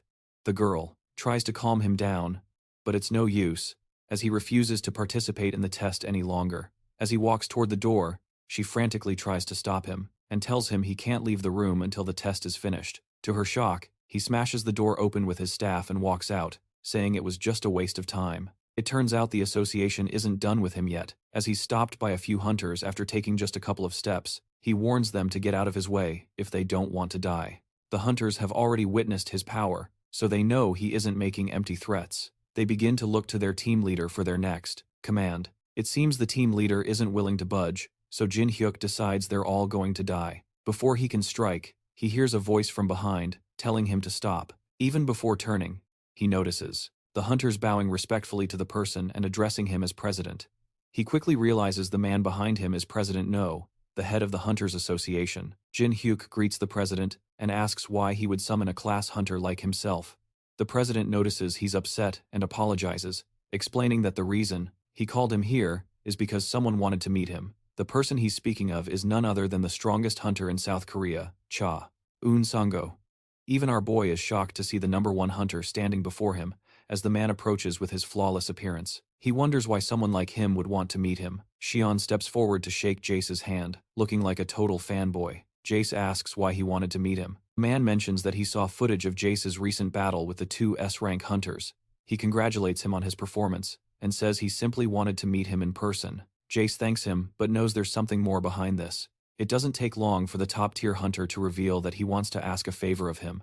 Meanwhile, Sandro and Rina are talking over tea in his apartment. She informs him that according to the latest findings, the remnants of the Tyrant Guild and the Titan Guild have merged into the new Pantheon Guild, with the association's approval. She apologizes, saying she tried her best to save the guild. Hearing this, he says it was the right decision to save the guild. It seems he slightly regrets his past actions, and thinks that he could have avoided this whole mess if he had just listened more to the other guild members. With that, he announces his retirement from the hunting business. But she hands him a contract form, saying it would be a waste for him to retire now. After looking at the contract, he realizes it's an application form for the Pantheon Guild. She tells him that their guild needs someone like him, and that the guildmaster believes so too. Hearing this, he asks her if she's already part of the guild. She winks at him and confirms that she now works for the Pantheon Guild. Meanwhile, Jace and Kale are face to face, prepared for a duel. He finds this whole situation bizarre, since he was initially thrown into a testing room, and now the country's strongest hunter wants to fight him. The president and the girl are watching the fight live on a screen. She can't believe that Kale actually came to the headquarters on his own, since he's rarely seen in public. The president reveals that he met the hunter earlier, and after seeing Jace's fight with the 2 hunters, he said he had finally found someone he could fight alongside, or perhaps someone who could rival him. When Jace asks why they are fighting, the top hunter mentions that he isn't sure himself. Either way, our boy won't back down from a challenge, so he's ready to throw down. The girl starts to get a little worried and asks the president if they are really going to let them fight. He laughs and assures her it's fine, since they're just having a normal sparring match. Back to the real fight. Kale summons his sword, and both hunters tell each other to do their best. Jace smirks, thinking to himself that he doesn't care about Kale's rank. All he wants is revenge for the hell he endured because of him. Meanwhile, Rihanna is shocked to receive a call from the association, informing her that the highest-ranking hunter is about to fight Jace. Seeing her expression, Sandro knows something is wrong, and asks her what is going on. She hangs up the phone, and mentions that Kale is about to fight the MC. This makes him a little worried, and he asks why they're fighting, but she has no idea either. Thinking that Jace might be in danger, the 2 of them decide to head to the Hunters Association. The scene changes to the training islet, where both hunters patiently wait for the other to lower their guard. The girl asks the president what he thinks about this fight. Right at that moment, the 2 hunters dash towards each other, their weapons colliding. The president thinks the top-ranking hunter is going to win this. In the actual fight, Both hunters seem to be on the same level in terms of power, as they are both pushed back. Jace realizes that Kale is on a completely different level from the other S-rank hunters. He decides it's useless to try and gauge his strength first. Instead, he decides to go all out from the very beginning and unleashes a powerful shockwave of aura towards the top hunter. Kale stands before the attack, wondering if Jace is ready to go all out. This gives him enough reason to get serious as well, so he slices through the aura and rushes in for a counterattack. He wants to see the MC's true strength and tries to push him to his limits. The girl watching this starts to get a little worried. As the fight grows more intense, even Jace can feel the immense power coming from the top-tier hunter. He swings his staff to try and push him back, and gets excited at the thought of fighting someone so strong. This could give him a chance to test his own limits. However, to his surprise, Kale tells him they can't go any further. As he wonders what the man means, the top-ranking hunter announces that he has lost. This leaves Jace even more confused, and he asks what he is talking about. Even the president is shocked, as it's the first time he has ever seen him admit defeat. He asks why he is ending the spar so suddenly. Kale raises his sword, and reveals that if he were to continue this fight, it might not last much longer. As soon as he says this, his sword suddenly shatters into pieces. With that, the president announces the end of the duel, and officially makes Jace an S-rank hunter. It doesn't take long for this news to spread, and his fight with the two S-rank hunters is broadcast on every media channel. They also reveal that he defeated the country's top-ranked hunter in a duel and call him for an interview. While he's being questioned about the defeat, he admits it's true and says that Jin Hyuk will undoubtedly become the face of the Korean hunter world. Meanwhile, the MC is a bit disappointed that the duel ended so quickly, since he wanted to fight a little longer. As he's walking away from the association, Chon calls out and congratulates him on officially becoming an S-class hunter. Our boy thanks him and says he's grateful for the interview he did for him, but he wants to know the reason. The top-ranked player explains that he just wanted comrades to fight alongside him, and this was a way to make the association aware of his strength. As he starts to leave, Jin Hyuk stops him and tells him not to hold back in their next fight. He knows the sword used during the duel was a fake. As the two walk away, he thinks to himself that Chon was definitely going easy on him and even used a cheap sword. This makes him wonder if he was helping so the association would recognize his strength. In any case, it's thanks to him that he realized he's still not strong enough. Later, he heads to the parking lot, where Rena's car screeches to a halt. She jumps out, clearly worried, and rushes to check on him. Sang-hoon also gets out, equally concerned. She said she couldn't believe what she heard about the fight. The former guildmaster is also angry because the association called it just a friendly match, but they pitted him against the hunter, strongest in the country. He even suggests filing a complaint, but Jin Hyuk remains calm and says he's not upset. In fact, he learned a lot. Fighting Cheon reminded him of the intense pressure he once felt in the Dragon Temple. He suggests they go back to the guild and talk things over. That night, he finally feels relaxed for the first time in a long while. He reflects on how rare it is to feel at peace. The constant fighting has kept him on edge, but now he can finally breathe. Just then, he gets a call from Jun Chu, the guild manager. The guy asks if he's okay after the fight with Cheon, and reminds him not to overdo it. Strength is important, but it's also important to stay alive since he's the guild master. The MC appreciates the concern and promises to take care of himself. He changes the subject and asks how the guild is doing. Jun Chu brings good news, informing him that they have officially taken over the assets of the Titan and Tyrant guilds, which were once their biggest rivals. They have also opened new hunting zones that are bustling with activity. These new areas are helping the guild grow stronger and protect its territory from other guilds. He invites Jin Hyuk to visit soon, and he agrees. After the call, our boy is quiet, exhausted. He wants to rest, but knows he has responsibilities. Instead of relaxing, he decides to go to a dungeon and meet up with Chon. He stops by the dwarf artisan's workshop to ask for help. The dwarf isn't too happy to see him, complaining that he only shows up when he needs something. Jin Hyuk apologizes and says he needs his weapon enhanced. The dwarf complains that he always disappears when sent on missions, making him unreliable. The MC explains he had his reasons and promises to make it up to him. When he tells the dwarf about the fight with Cheon, the dwarf becomes furious and grabs his weapon. He demands to know if Jin Hyuk lost while using the staff he created. He's clearly offended. Even so, instead of refusing, the dwarf says he's in luck because he wanted to try out a new technique anyway. He tries to thank him, but the dwarf cuts him off, saying he's not doing it out of kindness. He just wants to prove himself as a craftsman. As Jin Hyuk leaves, he starts thinking about Lucia. Since he hasn't seen her in a while, he realizes she might have the answer to something that's been bothering him. Feeling hopeful, he ventures deeper into the dungeon to find her. But as he walks, he feels like he's forgetting something important, though he can't figure out what it is. When he finally finds Lucia, she's furious. She nearly punches him, demanding to know why he came without bringing anything. Instead of answering, Jin Hyuk says he was looking for her and asks if she's really been in the dungeon all this time. Lucia confirms and says she's been working on a magic circle, which is her only hope of returning to her world. She's made some progress, which catches his attention. He asks if she'll be able to go back soon. Lucia sighs and says it's not that simple. She's tested her dimensional magic a few times. Everything seems to go perfectly. She follows all the steps, and it looks like the spell is working, but nothing actually happens. Even though the magic seems correct, the result is always the same. Nothing. She's confident it should work, but doesn't understand why it isn't. As she's saying all this, a strange portal starts to open in Jin Hyuk's refrigerator. The next morning, our boy goes to the local supermarket and buys some snacks for Lucia, so she won't complain next time. As he's leaving, the cashier stops him and asks if he's Guildmaster Jin Hyuk, with a confused expression. He confirms, which gets the girl excited. She says she's a huge fan and asks him for a picture. Suddenly, he notices other people taking pictures of him too, not wanting to make the situation worse. He quickly apologizes and rushes out of the store. As he heads back to the cave, he realizes he's more well-known than he thought. The dwarf finally shows him his new weapon and claims it's on a level completely different from the previous one. When Jin Hyuk takes the staff, he begins to feel it absorbing his mana. This makes him wonder if there's a defect in the staff, but the dwarf takes it as an insult and slaps him across the face.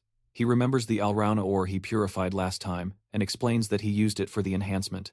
Normally, monster ore carries the characteristics of that specific monster. In the case of the Alraun, the characteristic should have been life absorption. However, thanks to its purification, it changed to mana absorption. Since it's draining his mana, it means the weapon is working perfectly. Still, Jin Hyuk is a little worried about the bat draining all of his mana, but the dwarf assures him it will stop after a certain amount of time. Suddenly, the bat stops absorbing his mana, which means it's at full capacity. The dwarf tells him he can use the stored mana inside whenever he wants. To test it out, our boy points the bat directly at a statue in front of him and swings it through the air, causing it to release a powerful shockwave of mana. The dwarf is a little impressed that he managed to use it so well on his first try. Jin Hyuk thanks him for the upgrade, but the old man doesn't want any thanks. He just wants some booze. While the two are talking, the dwarf asks him where he's heading today. He mentions he's going to see Lucia for a while. Upon hearing her name, it becomes evident that the dwarf dislikes her. This makes our boy curious, and he asks why he can't get along with her. The old man makes a serious expression and says it's a long story. The only reason they tolerate each other is because they have no other choice. However, dwarves and elves have been at war for as long as he can remember. He claims the elves sold his people to the dragons, which comes as a shocking revelation to Jin Hyuk. He finally realizes the gravity of the conflict between the two races. Later, when he meets Lucia, she yells at him as usual, asking where he has been. He asks why she called him to the temple when she's always in the boss room. Instead of answering, she simply asks him to look around and says that the temple's entrance has suddenly vanished. Jin Hyuk looks around, confused, and notices that it really is gone. She believes it disappeared before he finished the dragon's trial, and during one of her recent investigations, she found a magical dimensional teleportation circle. This one is even more advanced than the one that Mage was using in the boss room. Lucia looks at him and asks if he knows what all of this means. Our boy understands quickly and says that, if they study the magic circle, he might be able to return to his original dimension. However, there is still a problem, as she can't activate the circle on her own, even if they manage to complete it. In other words, he needs to learn magic from her to help with the activation. Jin Hyuk asks, again, if she is suggesting that he learn magic from her. She confirms, saying the magic circle requires a lot of mana, and she can't activate it alone. Even with his help, she isn't sure if they'll be able to activate it. Our boy starts thinking of ways to provide the magic circle with a large amount of mana, and suddenly, he remembers that his staff could work perfectly for this, since it stores mana. He tells her to try using it. She hesitates a bit at first, but changes her mind when he shows her the mana leaking from the staff. He explains that the old man improved his staff, and now it can store mana. Even though he has no idea how much mana is stored in the weapon, it might still be useful for activating the circle. However, when Lucia tries to touch the staff, she gets a massive shock. Even Jin Hyuk is a little confused, until he remembers that the dwarf engraved a binding effect on the weapon, so no one else can use it but him. This means they really can't use the staff, and the only option left is for her to teach him magic. She tells him that from now on, he will be her student. His first lesson begins in her apartment, and she even gives him some homework while eating her snacks. The process was not as easy as he had hoped, and he had to memorize a vast amount of magical knowledge. On top of that, he needed to learn how to control the flow of mana, and use all this knowledge to activate the magic circle. After days of studying, he finally managed to grasp the theory of magic. Just as he starts to feel good about himself, she brings him crashing back to reality by saying that was just the basics. His real lessons are about to begin. Now, she starts reviewing the study material with him and shows him her research notes about the magic circle that was in the boss room. According to her, the reason the magic circle failed was because the mage modified the original one to handle the entire process by himself, as it requires a massive amount of mana just for activation. As a result, the teleportation itself was successful, but the dungeon appeared in his room. Hearing all this, Jin Hyuk asks her why they are talking about that magic circle if it was a failure. She tells him that even though it was a failure, they can compare it to the magic circle in the dragon's temple and figure out why it failed. This will help them make a better one that actually works. From that day forward, the two of them continued researching how to create the perfect magic circle. Jin Hyuk became increasingly more proficient in magic as time passed, and before he knew it, he was finally able to use it to pour mana into the magic circle. He fills the staff with the maximum amount of mana and starts pumping everything into the magic circle. Lucy is also helping with the process and tells him she will give him a signal when he has poured enough mana. When the two of them start pouring mana into the magic circle, it suddenly lights up and starts to glow. This is a sign that the magic circle is reacting to the mana. Jaden just needs to keep pouring mana until it finally activates. However, something goes wrong, and his staff unexpectedly starts leaking aura. He tries his best to stop it, but it's not under his control. Even Lucy is confused and asks why he is injecting aura into the circle. The MC tells her that he's not sure what's happening either, and the two do their best to keep the circle active. Moments later, the ground beneath them begins to shake, and the floor under the magic circle completely collapses. Fortunately, they both manage to back away before the floor crumbles, so they aren't caught in the chaos. However, this also means that their only option to return is now gone. Lucy screams at him, blaming him for making the circle disappear. Meanwhile, the portal inside his refrigerator begins to shine even brighter. Afterwards, the two sit down in his apartment, while she eats some snacks. He apologizes to her, saying he never thought his staff would start injecting aura into the circle. She is still not convinced and yells at him, saying he doesn't even know the difference between mana and aura. My friend is literally knocked back by her words, and explains that he uses the staff to fight all the time, so he may have accidentally converted the mana into aura. At this point, she has calmed down a little, so she admits it's her fault too for not checking before they began the activation. However, this means they've lost their chance to return, which weighs heavily on the protagonist. He assures her that he will find a way to fix this, and asks if she needs anything. Hearing this, she yells at him to bring the things, tastiest and sweetest things he has. My friend rushes to the refrigerator and asks if she wants some cake. However, as soon as he opens the fridge, he feels an intense blast of cold air pouring out. This isn't normal for a refrigerator, so he calls her over to check it out. When she finally arrives, they both witness a completely new world beyond the refrigerator door. She smiles, realizing that the magic circle hadn't failed after all. The snowy landscape they are now seeing is the result of that magic circle. Furthermore, from the mana she is feeling, Lucy believes this is the dimension where she used to live. Even though she has no idea how the portal opened inside the refrigerator, she suggests they go in to investigate. Jaden agrees, and says he just needs to take care of a few things first. He immediately calls Juno, the co-founder of his guild, and asks if he can come over to his place.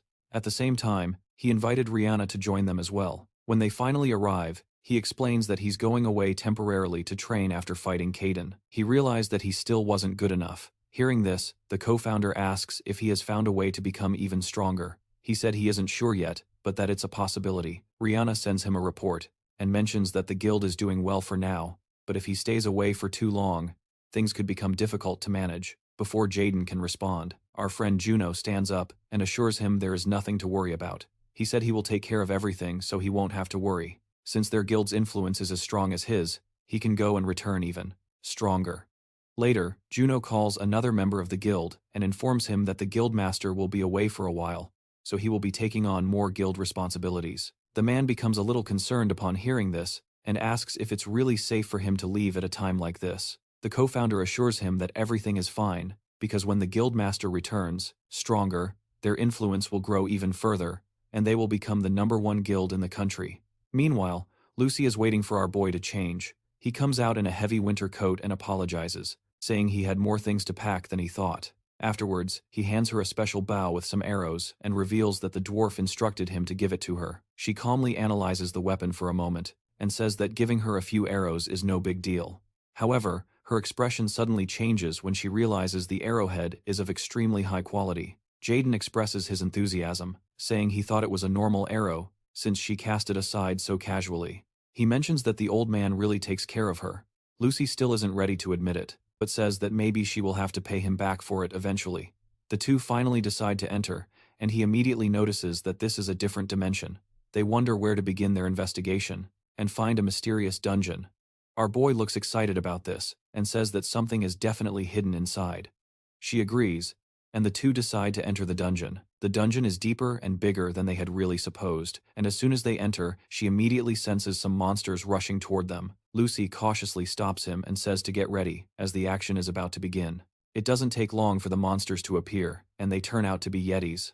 The monsters leap fiercely toward them, and she asks our boy. With a confident smile, he assures her that everything is under control. He summons his staff and claims he can defeat them with his eyes closed. She finds it amusing and tells him he talks a big game. The two begin to clear out the monsters without much trouble, with the MC attacking them head-on and Lucia supporting him from behind.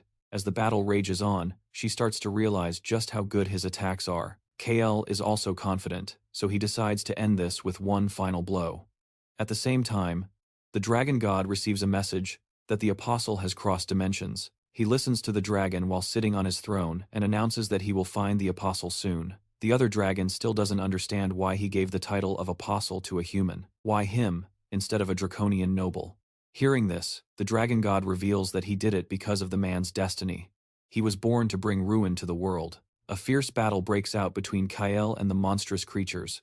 Our boy launches himself into the air and prepares to end the fight quickly. Without hesitation, he strikes with his staff like a bolt of lightning, the weapon colliding with the creature's skull, killing it instantly. Breathing heavily, he opens his inventory and reads the monster's name, Yeti. This name surprises him, as he doesn't remember seeing such a creature before. Lucia soon approaches and reacts sharply upon hearing the word Yeti. She explains that Yetis are known to live in groups in the mountains. If the creature he just killed was truly a Yeti, then they needed to leave the cave immediately. Kael, confused by her urgency, questions the sudden need to escape. She warns that killing a single Yeti usually causes the entire pack to attack in retaliation, and when they do, their strength is overwhelming and merciless. Before they can argue further, a blizzard suddenly roars through the tunnel, and monstrous howls echo from the shadows. Realizing the danger, he asks why she didn't mention this sooner, but she admits she just remembered. With no time for arguments, she advises him to run. As they flee, the icy ground begins to crack beneath their feet. Despite the danger, he looks back at the advancing creatures and wonders if running is even necessary from his perspective. The Yetis don't seem particularly strong. Lucia, on the other hand, explains that the risk doesn't just come from the monsters themselves. The cave structure is fragile, and any battle here could cause the ice to collapse, killing everyone inside. Suddenly, he stops. Alarmed, Lucia demands to know why he's stopping in such a dangerous place. He calmly replies that he has a tool that can help. He takes out a light grenade and plans to use it to freeze the monsters in place. Just as he prepares to throw it, something unexpected happens. Instead of continuing to chase them, the Yetis begin to retreat deeper into the cave. Both Kael and Lucia are stunned. The creatures that were charging at them just moments before now seem terrified. She peers into the depths of the cave and suggests that the Yetis might be sensing something even more dangerous ahead. She believes their instincts are warning them not to go any further. She is shocked at the idea that something so terrifying could exist deeper in the cave, something that could scare an entire pack of Yetis. She confirms that she feels a strange and powerful magical energy. It's unlike anything she has ever felt before. It's dark, twisted, and deeply unsettling. She proposes that the only way to find out more is to press forward. They advance until the tunnel opens into a vast area. Hidden in the mist is a large, snow-covered structure. Lucia points out that this is the source of the dark magical energy they were sensing. Kyle decides they should investigate it up close, though Lucia remains tense. She warns that the aura around the place is strangely unnatural. Even she, who had never known fear in battle, feels a deep unease in her chest, as if something inside the structure is watching them. Elsewhere, in a different space, shrouded in darkness, the dragon god sits alone. He whispers that he has finally found what he was looking for. The last messenger has arrived, and now it is time to wait for what is to come. Meanwhile, the two begin to move toward the temple. It's freezing cold, and the place feels tense, as if something dangerous is about to happen. As they advance, they see a man standing silently in the distance. Kale senses that something is off about him, and Lucia warns that the man has a dark energy coming from him. He wonders if the man is even still human. He suggests they try talking to him, but she quickly says no, mentioning she has never felt this type of mana before. Then, the man begins to speak. His voice is hoarse. He says he didn't expect anyone to come here. He asks if they were sent by him. Kale replies that they just came to investigate because they sensed an ominous mana, and asks the man who he is. The man suddenly becomes enraged and shouts that intruders cannot leave after seeing this place. The atmosphere grows heavy. Lucia tells him to back away quickly. She suddenly remembers who this man is and explains that he is actually a dragon. The area around them shifts, and the man transforms into a massive red dragon right before their eyes. The dragon says they have entered a sacred place and must pay the price. She prepares to fight, saying she has dealt with dragons before. The protagonist is shocked and tries to process what just happened, but he prepares to fight anyway. Then suddenly, everything freezes. The wind stops, the fire goes out, and even the dragon and Lucia can't move.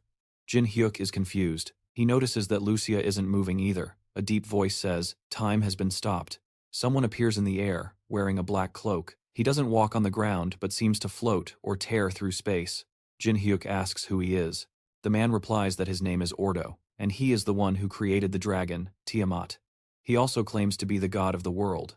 The MC is surprised but doesn't know whether to believe it, says it doesn't matter if he believes it or not, as it is still the truth. He explains that he has been observing humans for a long time. At first, he enjoyed how people lived, but then they started fighting amongst themselves, causing destruction. He didn't want humans to destroy themselves, so he became a god to protect them. He created monsters to give humans a common enemy and gave people the power to fight back, turning them into hunters. In the beginning, things worked, and people worked together, but then, humans began to use their powers against one another. Once again, Ordo says that Jin Hyuk has also used his power in the same way. He adds that he was never supposed to be this strong, and to become his apostle, he had to endure many more trials, but his plan failed, because an anomaly from another dimension ruined everything.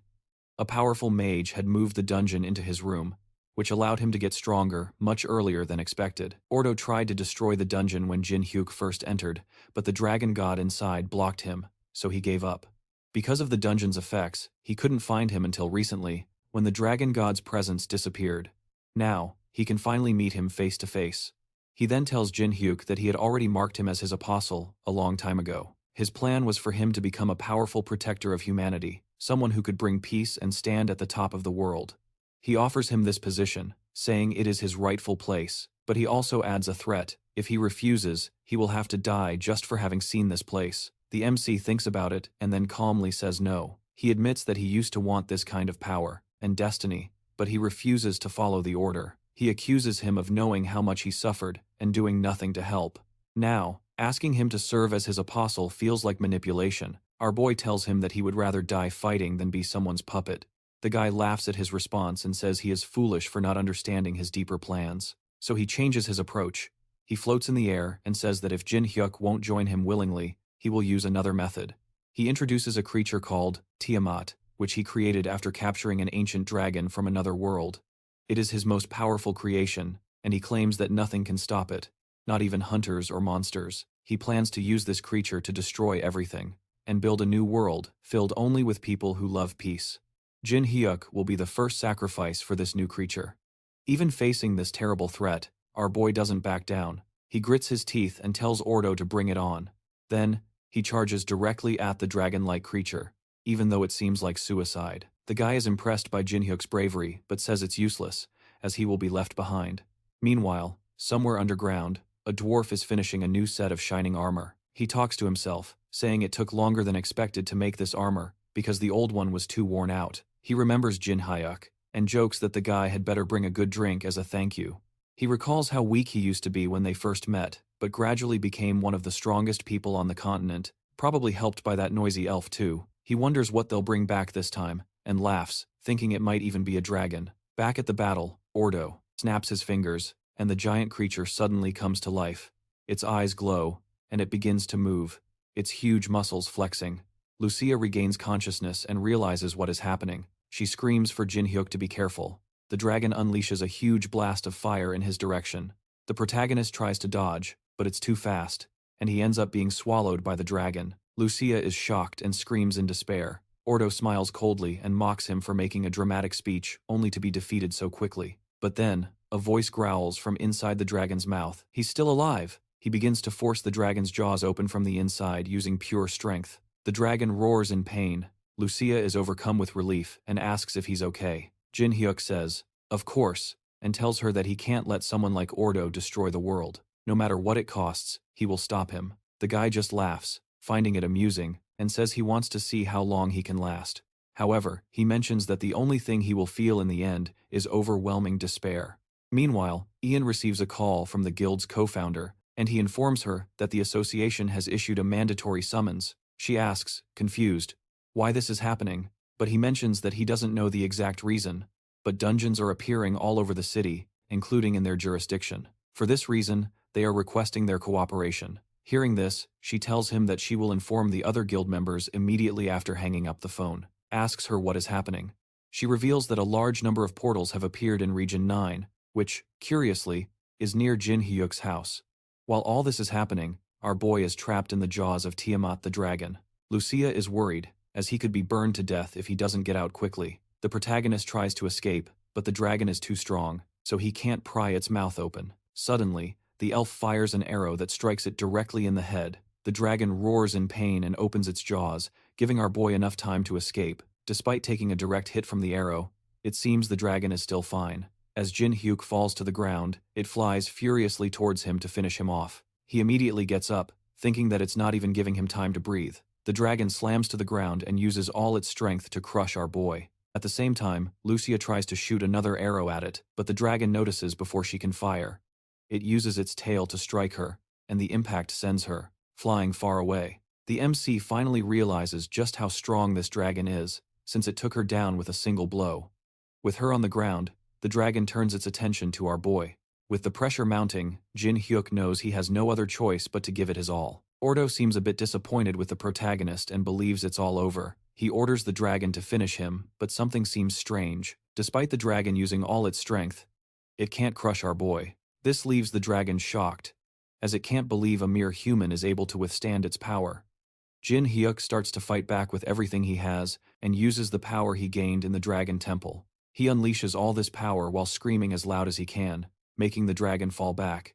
He can't believe that someone, like him, can handle so much power. Even Ordo is shocked and refuses to believe he is seeing the power of the dragon god. Meanwhile, the dragon god sits on his throne, announcing that it is time to depart, since his apostle has finally realized his true power. He rises from his throne, saying that he will settle this long-standing grudge today. Back in the other dimension, Ordo can already feel the energy shifting, and he knows this is a sign of the dragon god's arrival. Even Jin Hyuk feels strange, as he didn't expect the dragon god's power to be so strong.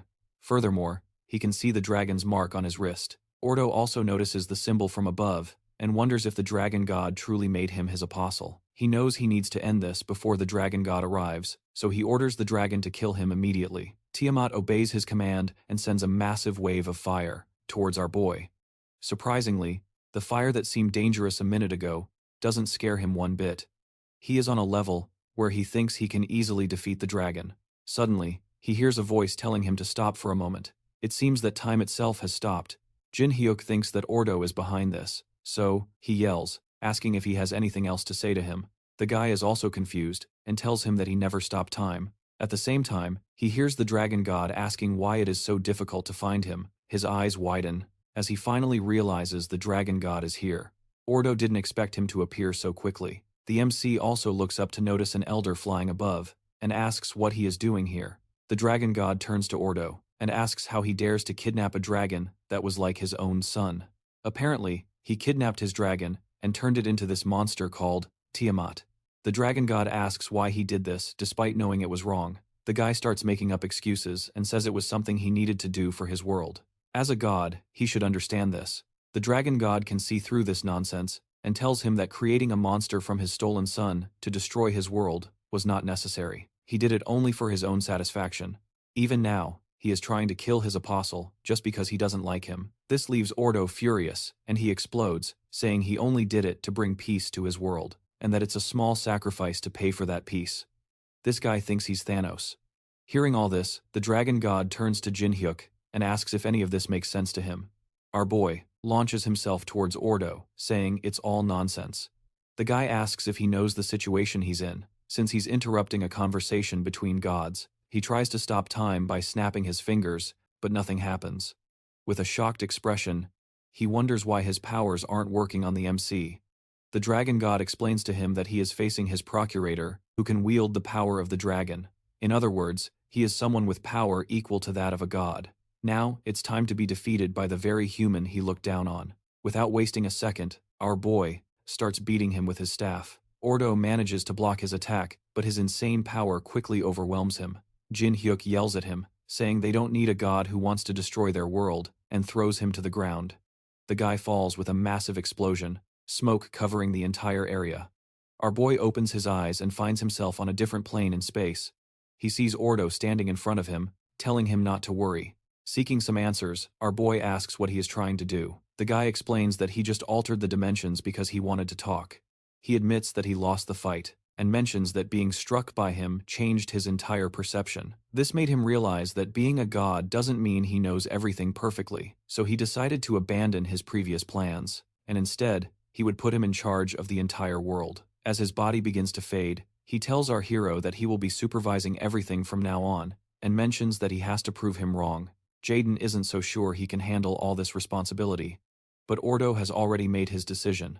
He makes him the new manager of the world, and our boy returns to another dimension. The dragon god asks if he had a good talk, explaining that Ordo gave up on everything and decided to trust humans again. He even returned the dragon, telling him to take care of the new world. He tells him it's his duty to bring peace to his world. He assures him that he'll be rooting for him, and says he must become a manager that even two gods would recognize. Jaden is left there, wondering if he has truly become the manager of this world. At that moment, he hears Lucia's voice calling out. He rushes back to her and asks if she's all right. She reveals that she nearly died, but the dragon god healed her body, allowing her to recover. Now that everything is over, our boy invites her to come home with him.